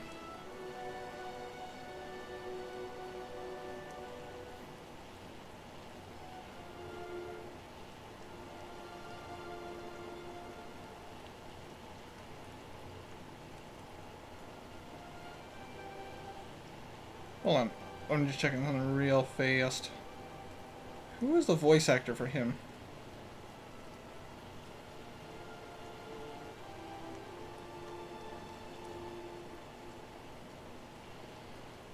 Oh, maybe I need to get his actual name. That's where you're wrong. I don't think attacking is such a good idea. This is unnecessary. Wouldn't you rather be inside drinking than out here arguing? We don't want your charity either, foreigner. And his pipe dream is to be known across the continent as the continent he performs in. Nice. It sounds suspiciously like you're defending him. Oh, fuck me. Are we gonna do this? Are we gonna do this? Are you seriously gonna attack me? All right.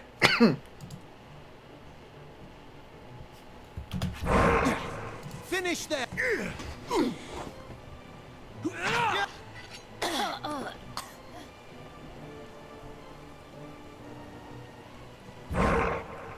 As the last of the attackers falls, the elf turns to you, the tension almost gone from his smooth face. Not quite how I hoped to get to know the neighbors.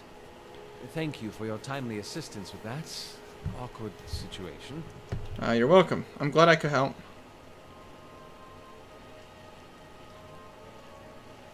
Krubus Silversong. Nice.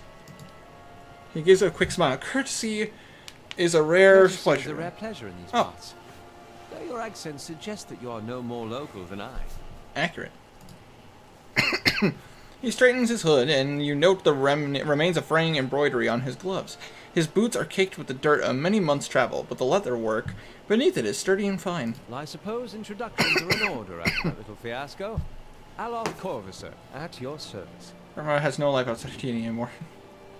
I still need to figure out who this voice actor is. Hold on. Aloth Core.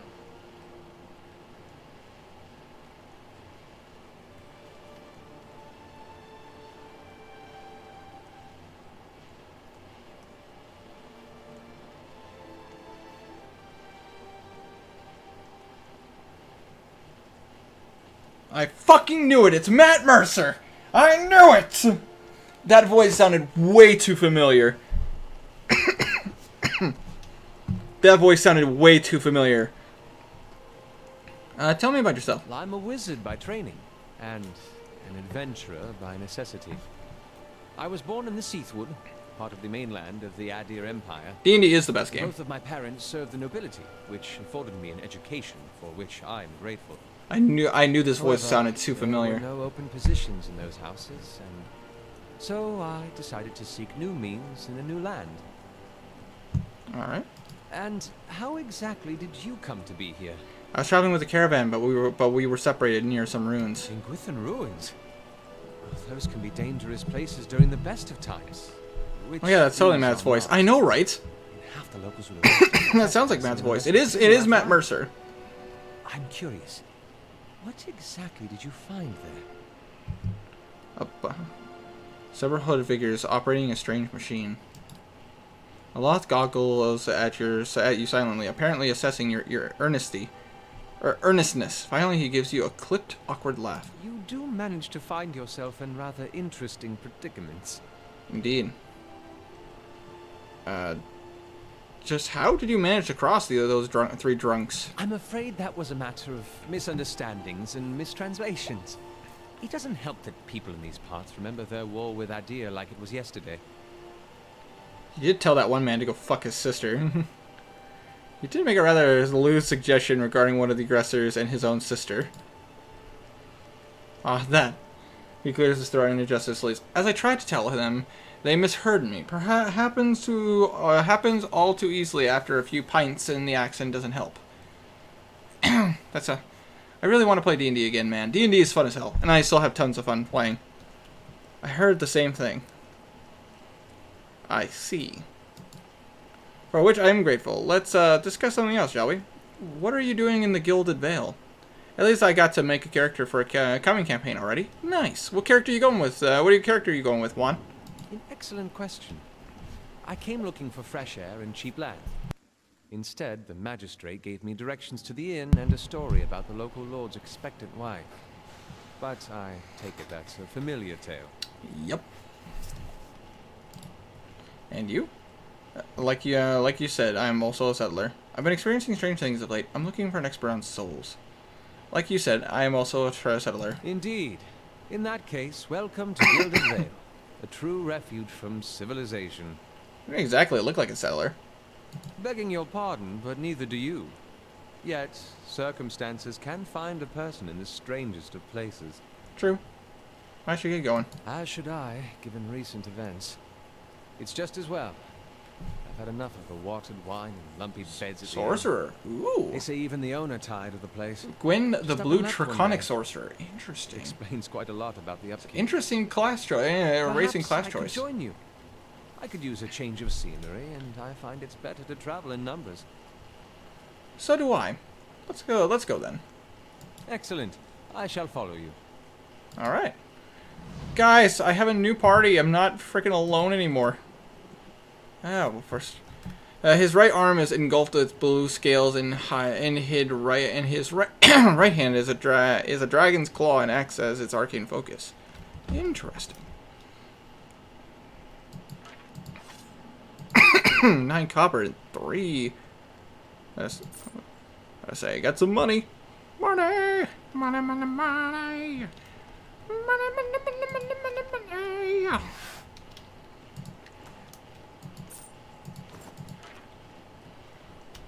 That shit's not really worth much.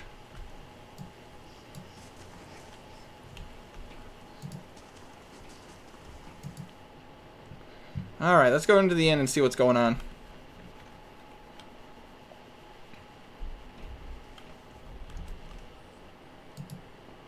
Food here has been awful lately. I think rats have gotten into the larder. Not, nice and dry in here.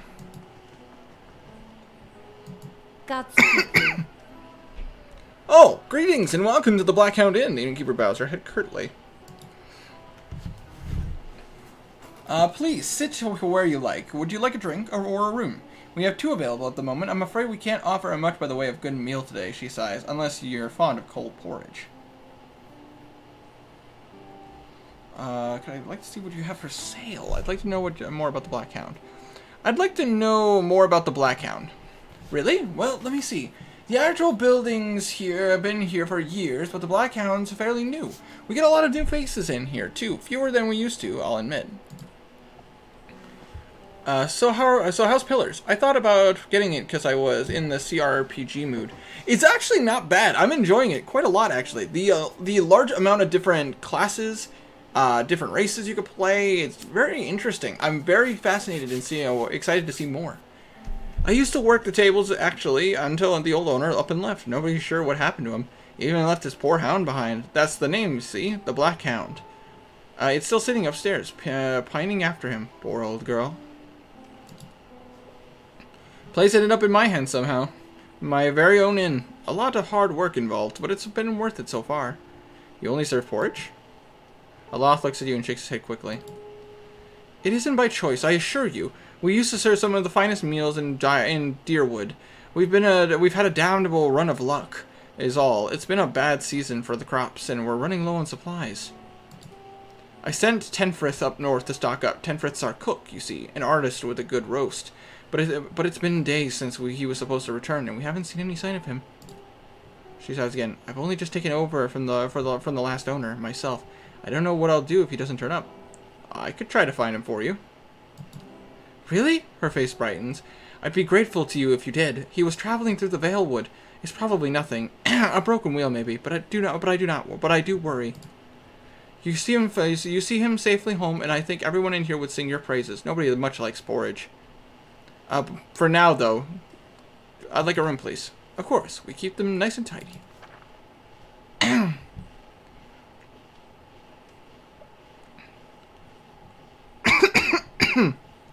I recently played Pathfinder Kingmaker, which is also a CRPG. Although Pillars looks a lot more confusing. It can be.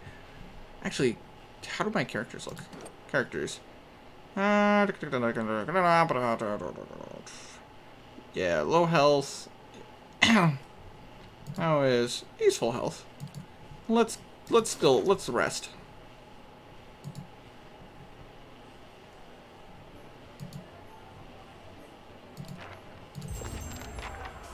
Well met, friend.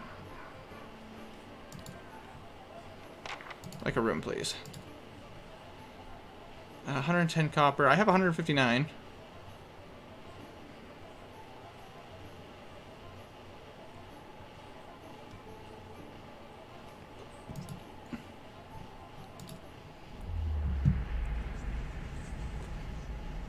Whoa.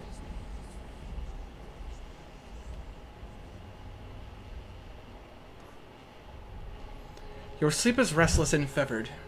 Assaulted by hisses and whispers, blanketed with a suffocating anxiety. You open your eyes to awaken and find yourself in front of the Gilded Vale's gallows tree, and creaking of its ropes grows louder in your mind until the sound is deafening. This is fucked up, by the way. Hanging out from the tree is an old dwarf woman, whose face is shriveled inward like moldering fruit. Her head hangs limply to one side. As you look at her, she looms larger and larger in your mind until she is inches from your face. Suddenly her head snaps up and her eyes open and they are empty, and behind them is a vast nothingness that makes your stomach drop. Her mouth slowly parts, and with a gust of rancid air she speaks a word. Watcher. You jolt awake, the foul smell of the dwarf woman's breath still permeating your nostrils. Sweat runs down your face in thick droplets, and your skin is soaked from head to toe. You remember the woman. You remember seeing her decaying face when you spoke with the magistrate. He called her an animancer. Though it fills you with a new quasi apprehension, you feel a strange compulsion to see this woman once more, if only to confirm she is truly dead. Alright, seek help for your condition. Find the dwarf woman from your dream. Was it daytime? Plus, also, I wanted to get my spells back. Would have done me.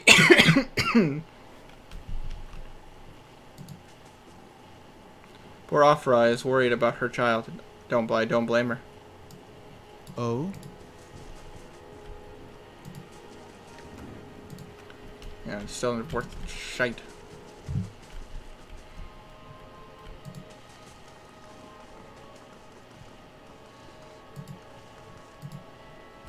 This temple used to be closed up. I used to climb the big stones.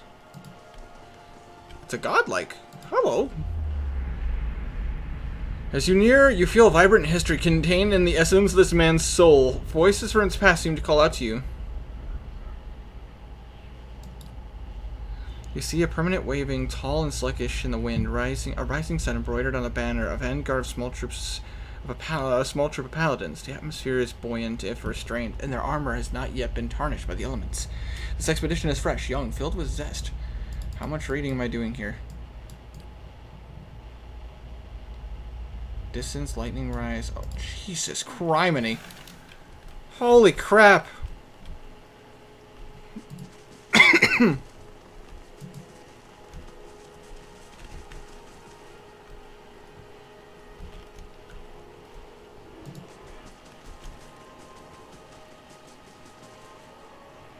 Get, I don't thank you.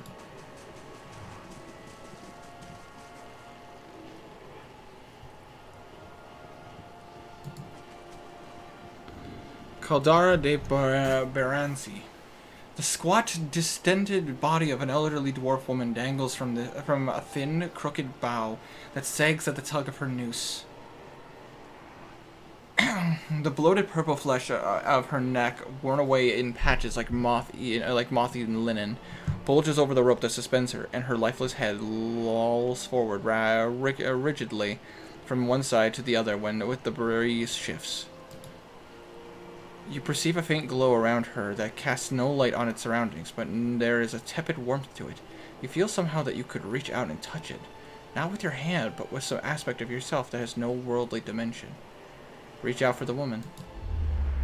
You take a deep breath, clearing your mind, focusing on your objective. As you exhale, you feel yourself spreading out toward the hanging woman, perceiving all that lies between you and her with new, unfamiliar awareness. Once you have expanded enough to reach her, there's a sudden jolt to your mind, a ringing, electric surge of images and words and sounds. Involuntarily, you shut your eyes and feel yourself being pulled up to some deeper consciousness in a space occupied only by you and the hanging woman. And when you open them again, she is staring at you with eyes clouded in a milky fog. Her body still swaying in a wind you no longer feel from a tree that stands planted in a misty void. The woman gives you a slow nod of her head, the rope creaking as she does so, and she smiles at you. Have you come here for me, dear? Or have you gotten lost? Ah, it is both, I think. Yes? How are you able to am I imagining this? No, I think not. A pity that. It would be simpler. A mercy even. To not have to wander anymore, no?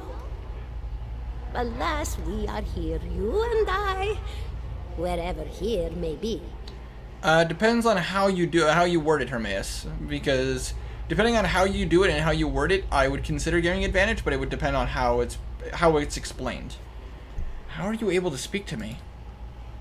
Is that what we're doing? Perhaps it just seems that way. Perhaps it is the easiest way for your mind to make sense of it. I think it is a very good choice.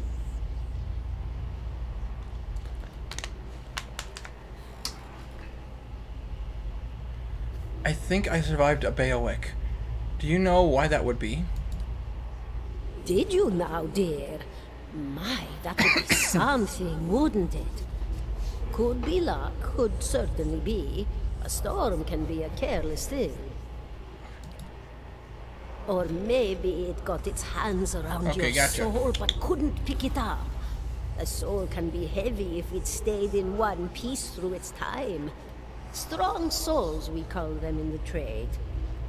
Cold, I mean. Called them. Those days are all behind. I don't like the fact that I'm talking to the dead. I need to understand what's happened to me. She nods, a look of pity on her face, as though consoling a child. The world looks a little different than it used to, is that it? Feels like you're noticing things for the first time that have always been there. You have seen past the shroud. It only takes an instant. Your soul remembers, yes? remembers how it sees when it leaves the body, like being reminded of a dream you had forgotten. You are a watcher now, and a watcher you will stay. What is a watcher? What indeed? Long hours have many animancers spent studying such things. Not I. Not I. I'll tell you what I know, though, since fair is fair. And here we are, visiting, you and I, and it reminds me of better times. Actual fuck, man. Souls pass on. Some say through Audra stones, which are the blood veins of the world. They leave the world for a time and are reborn into it, sometimes more than they were before, but usually less and seldom the same. For all souls there is a time where they do not live, yet have not passed on, and those souls roam the world, same as you or I, either living or lost. But no one sees them because they have forgotten how. A watcher sees, though, knows what to look for. And sometimes they know a person just by looking at them, know where they've been in ages past when their bodies were other bodies. See memories even their owner can't recall. A wonder to behold when all goes well. A wonder. What do you mean, when all goes well? Oh, nothing to be afraid of, I'm sure. It's just much to take in for some. Sometimes there's trouble sleeping or other difficulties. She smiles at you reassuringly, fanning out a tuft of long whiskers that spouts from one of her cheeks. Okay, I should sleep. Good night, Winter buddy. Good night, my dude. Stay frosty, my friend. You should see old Merwald. He could tell you much more than I. A watcher just like you. Helped many in his day.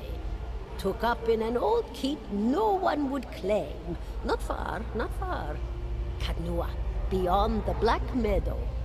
He will welcome the company. You said souls break apart over time. Oh, yes. Entropy. Rimagan's work. We know little of why or how. We lose pieces of ourselves when we die and pick up pieces of others when we are born again, but less than what we lost. We tried to stop it with the animantic sciences, but with little success. A very small few resist Rimergan's influence and stay together through some force of defiance, at least for a time. But they all succumb eventually, I think. She clicks her tongue. I want to know something about you. Me? I'll bore you to tears then. Who are you? And here I thought you'd come to visit me in particular. Caldara de Baranzi, of the Valian Royal Academy of Animantic Sciences. Not the greatest of their number, but I came here all the same because this was where help was needed. What happened to you? She laughs, a rasping, choked cackle escaping between rows of buttery yellow teeth, causing her body to bob up and down with each spasm. Oh, come now. Such a question. As though the answer were plain as a rope tied for strangling. Allow an old dwarf her last bit of cheer. Well, I came where I was needed, didn't I? Offered my services to Lord Radric for a pittance. A humble pittance. I was to examine the Lord's wife, see why the gods have seen fit to poison her womb. Studied her for months, looked high and low for impurities, tested her valence, the permeability of her essence. Do you know what I found? Tell me. Nothing at all. A healthy woman, head to toe, blessed with a beautiful soul. Such a sweet woman, too. Meek, but warm-hearted. A few months' time, and the lord of the house demanded answers. For a time, I told him what he wanted to hear. Oh, yes, my lord. She is riddled with imbalances. I must have time to cure her. As the birth drew near, he grew impatient, as lords do. And this is where I've ended up. The hell, my dude? What's an animancer? A student of the soul. Something so basic, yet so poorly understood. But so many breakthroughs have been made in my lifetime. Had been made. Had been. To hear the locals tell it, we're a gang of soul manglers that preys upon the weak-minded. And the worst of us are.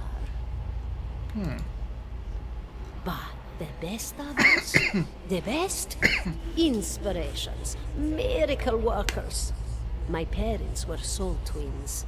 Miserable before they met, empty inside. It was an animancer who helped one find the other.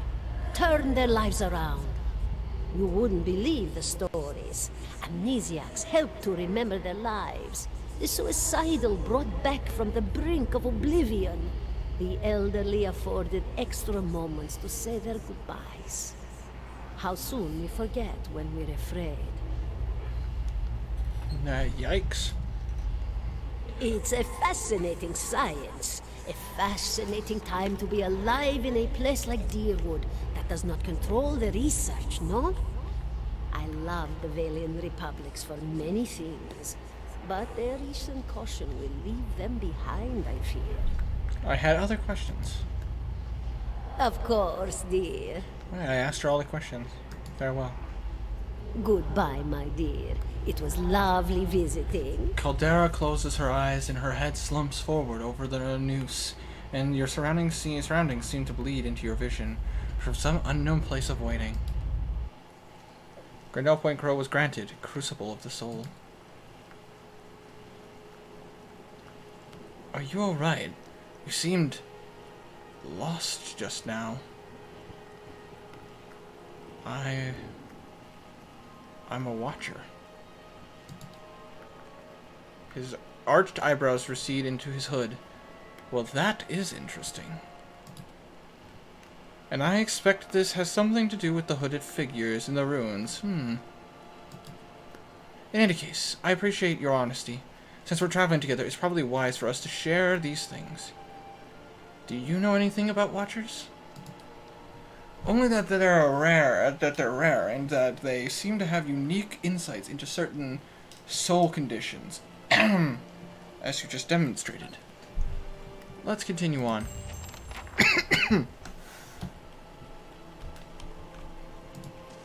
17.5.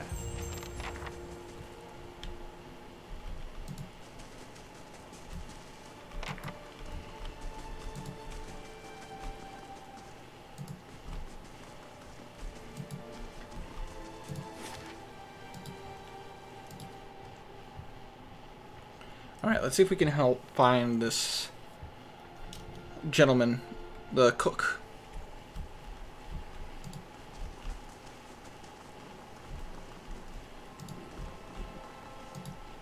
The grass is still flattened behind the wagon's wheels. Barrels of cabbage, potatoes, and squash have been overturned and abandoned. Shit.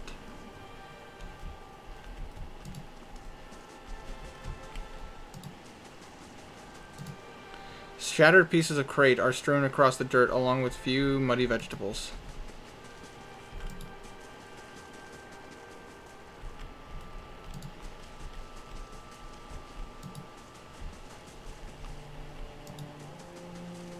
Hello?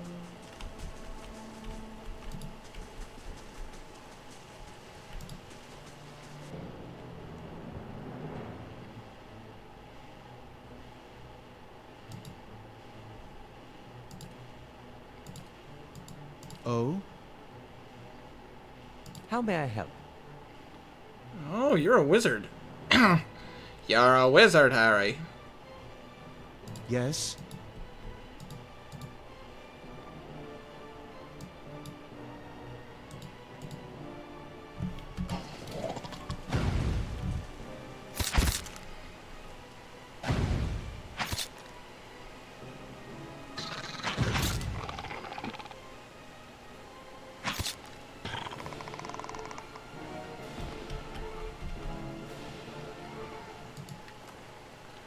creature really didn't stand a chance. Alright. Certainly.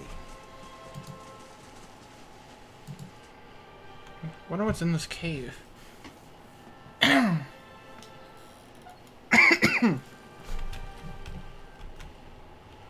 Nice and quiet.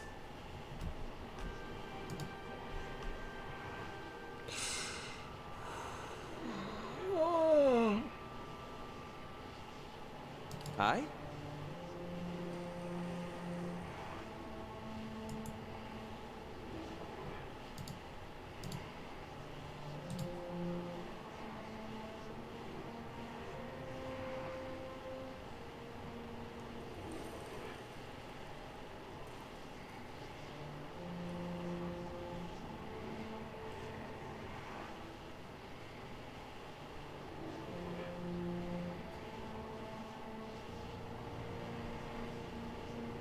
Indeed.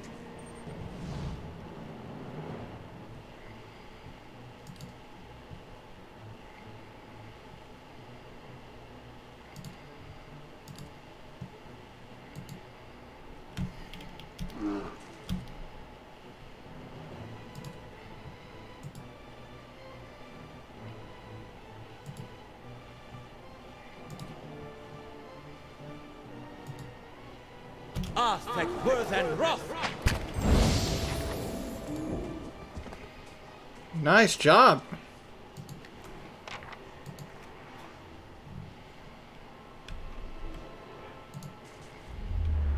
Okay. Lost spirit. A figure drifts suspended in a musty air of the cavern. Its form and features blur and twist in cascading ripples of incandescence. You feel its energy eddying about your limbs, filling you with heavy chill. Reach out. You reach out a hand before the spirit. In a moment of contact, you feel as if you have been struck a blow, head reeling as you tumble helplessly into a waiting darkness. Light blooms the edges of your vision. You feel the sun on your back and the weight of a bow in your hand. You know, suddenly, that you have come a long way from a vale hunting deer. Now you're standing before a cavern. The darkness extends far into its depths. Even so, your friend strides out before you, his red cloak flapping at his heels. You follow, heart hammering in your chests, as he leads you deeper into the cavern. There's a roar like thunder echoing around you. Fear seizes you, casts you stumbling back towards the exit, towards light and escape. You see a glint of steel, and there's a sudden terrible flash of agony behind your knee. You scream, stumble, and fall. Your thoughts of chaos lance through with pain, but in a moment of terrible clarity you see your friend looked back at the mouth of the cavern, his dagger daubed with crimson to match his cloak. And there is a great dark shape above you, and then there is more pain.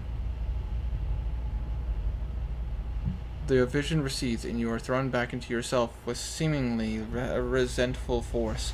The corpse lies at your feet, and the specter lingers. In the spent energy between you both, you feel a sense of questioning, of confusion and anger. I met him on the road, your friend. A sudden lashing anger emanates from the spirit. Rage and grief seem to pour from the gleaming figure like smoke. I'll find him, and see that he answers for what he's done to you. For a moment, the spirit seems to burn bright, and your head fills with a sickly triumph. The spirit seems to weaken with the force of its own exultation, growing fainter and fainter until you are alone once more.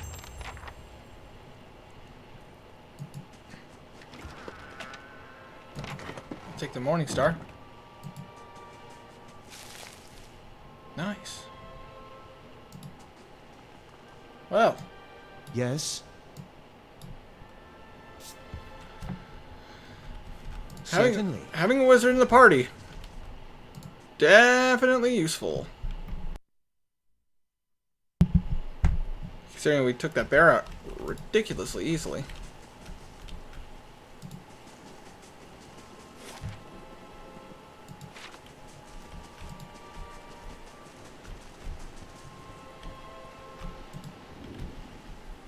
I do not care to steer far.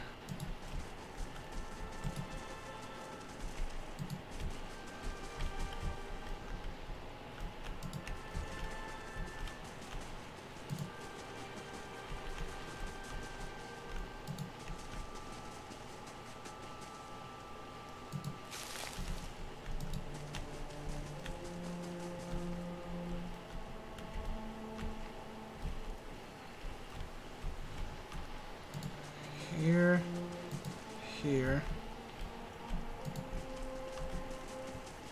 How do I look at my journal?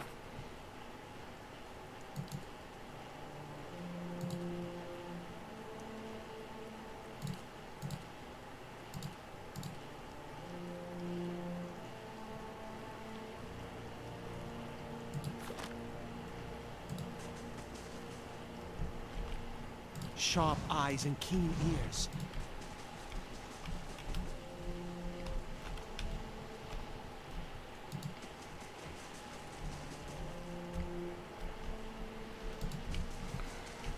How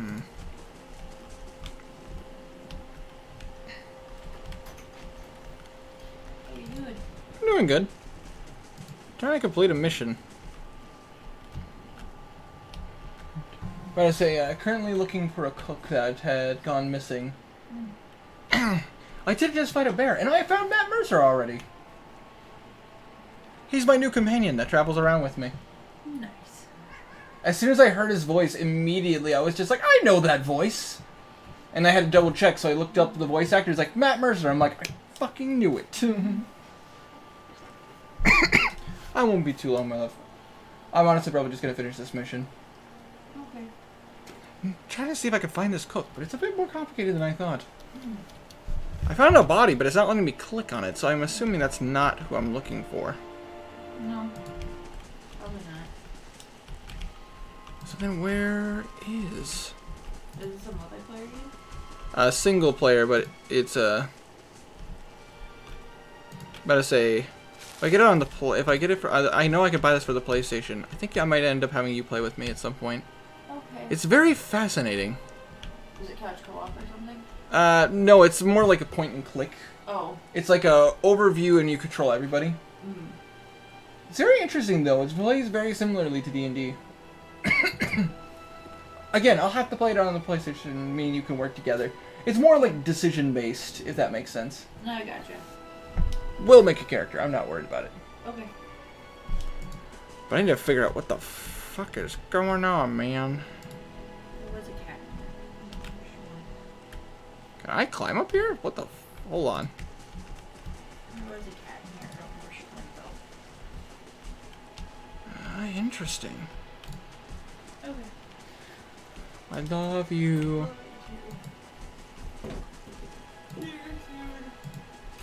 See you soon. Oh, shite.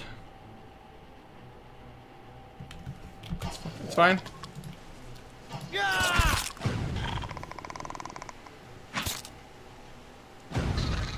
My endurance is still doing okay. It helps that I'm not sick anymore.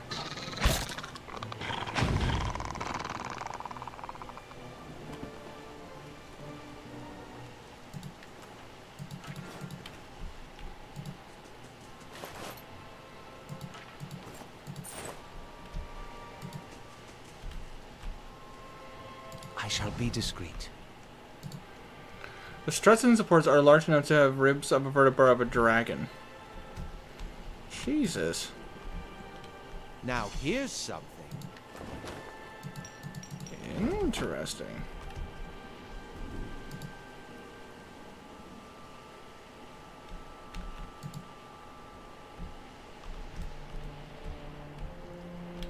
At least I could say I've searched this area.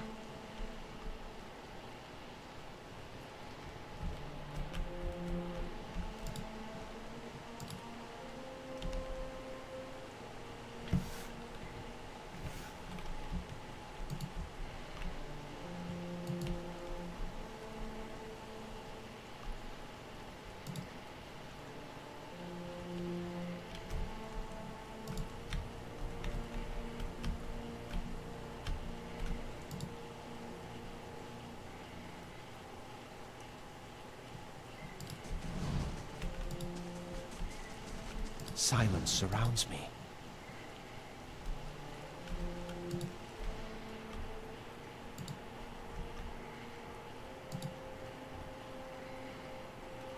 Does not appear to be our cook. Much like the rest of town, okay.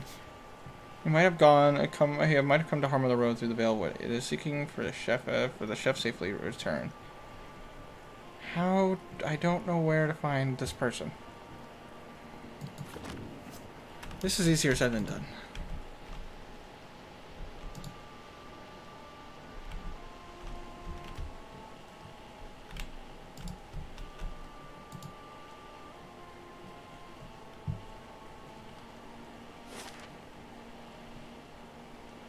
There's only Silent Lists and Gilded Vale to go to.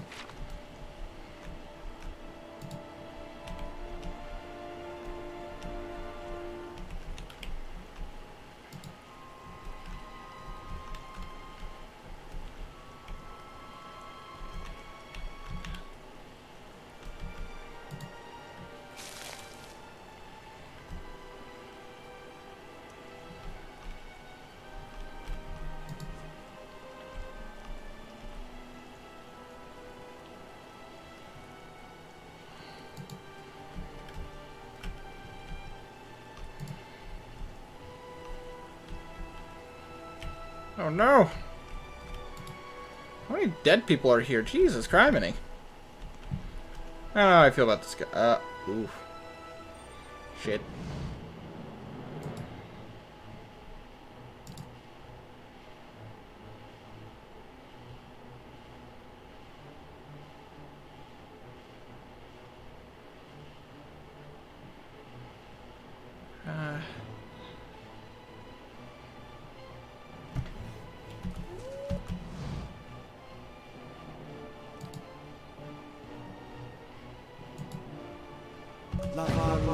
Beyond. See.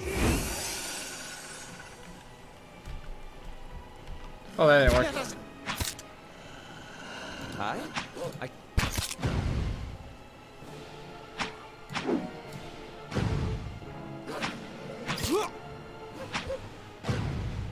I'm still doing good.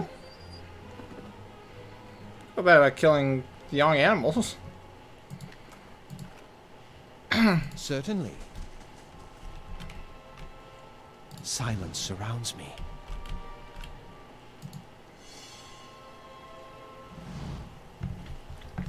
These aged walls appear to have once encircled the entire glade.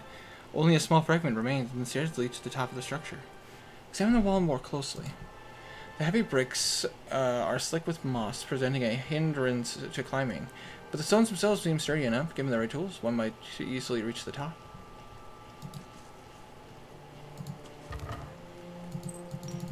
Interesting. Scale the wall. The crumbling wall is of considerable height. Even now, it is uneven surface promises of a difficult climb. Who will scale it? Climb it myself. Find a handhold upon the large stones and start to pull yourself up, but that uneven bricks and odd angles is sent to make the climb difficult. After a short distance, your arms begin to burn too fiercely. You are forced to drop back down to the ground. Damn, I need tools. Shit. Who is that? Why are they up there? That's not why I'm here.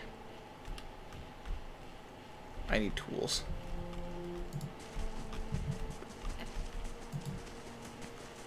It's getting closer to nightfall. A touch more salt. Hey!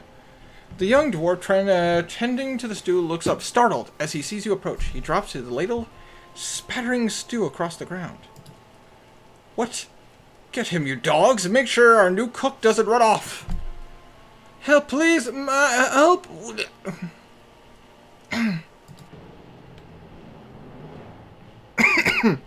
How dare! Oh? Hi?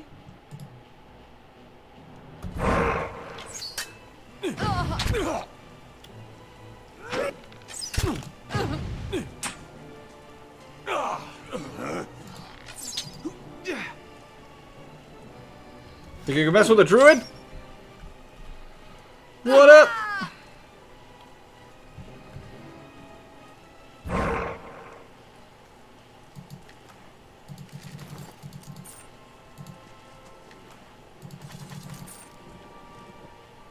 Certainly. Yes?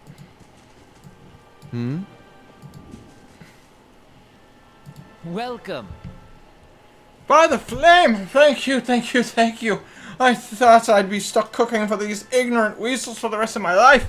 Or I thought they were bored of me, I suppose. Did Pasca send you? She must be beside herself. I must get back at once. But listen, the next time you're in the Gilded Vale, make sure to drop by the Black Hound. I'll let her know what you've done for me, and I'm sure she'll do right by you in turn. Oh, to be back at my oven again! You have earned a reputation. Reputations can be held with communities or factions in the Eastern Reach, and will affect how members of that group respond to you. In some cases, friends or enemies of those groups will also react to your affiliations. Helping a group will increase your positive reputation with that group. Harming a group will increase your negative reputation. It is possible to have a mix of positive and negative reputation with a group if you help and harm them in equal measure. Alright. Sharp eyes and keen ears. Anything? Ooh. Thank you. Take what I can. The tent is empty, but for a pair of stained cots and a stink of unwashed bodies. Alright. I need tools if I want to search the rest of this area. Alright, I've been here. The only place left...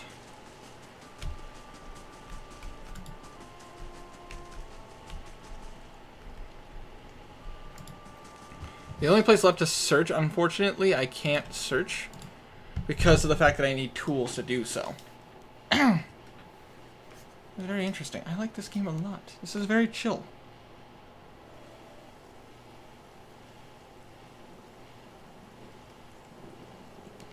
I actually might consider getting this game for my Switch, just for funsies.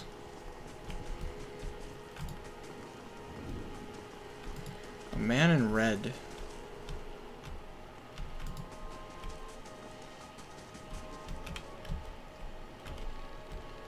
Yeah, no offense. I'd like to be a little more happy to avoid.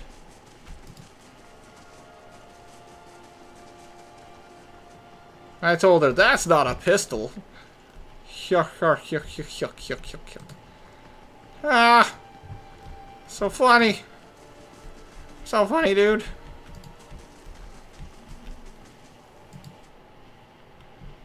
Welcome back to the Black Hound.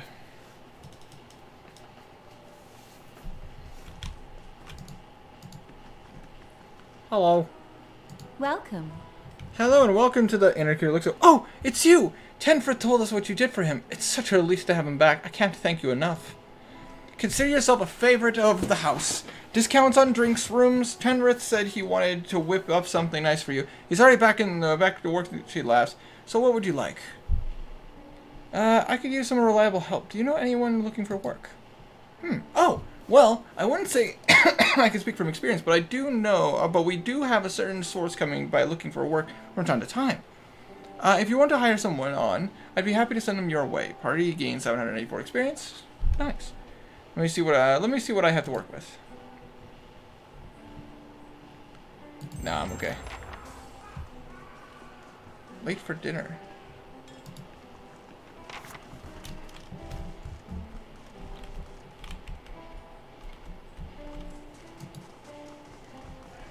Let's see, everyone's drinking.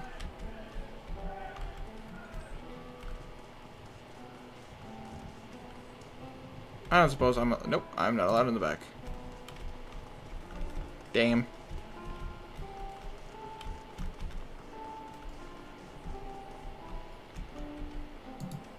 Some kind of brown slop and congealing in these dishes. It smells burnt.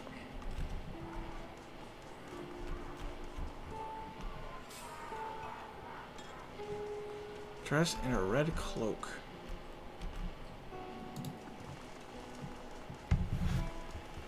I don't remember seeing anybody in a red cloak.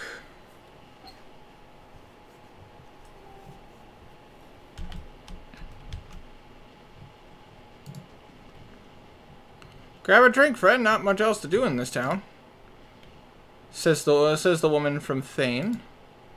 Hey, we said we wouldn't mention Thane.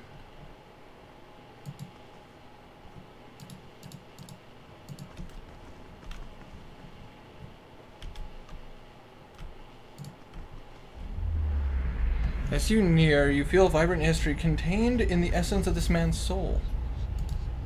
You see a man soar to the air, hitting a nearby wall with a nauseating crunch. Oof. Go ahead and take a step back.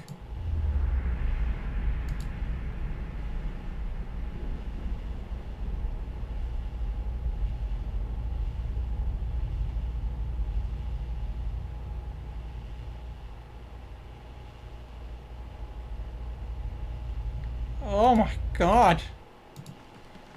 Why?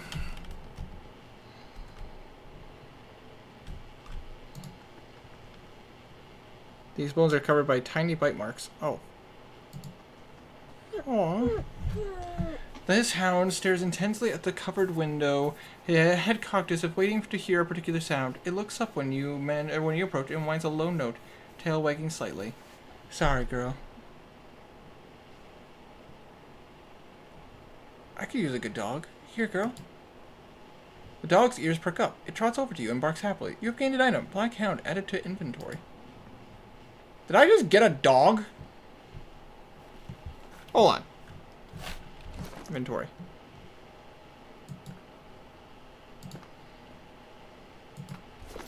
Dragons are dope, but I like a good dog. Wait, hold on. Can each of us have pets? No, only one of us.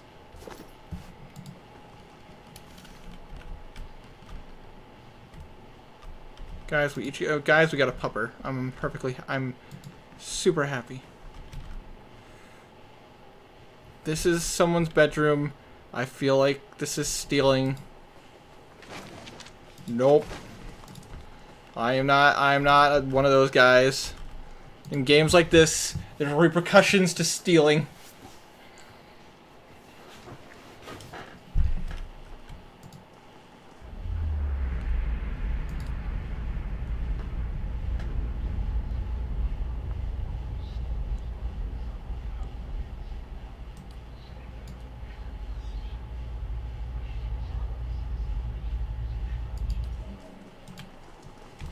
Good lord. Not a fan of reaching out into people's souls.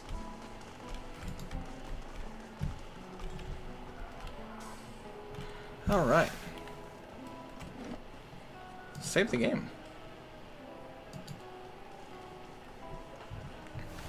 Alright guys, I am going to end this stream here. It's probably just me at this point, but that's perfectly fine with me.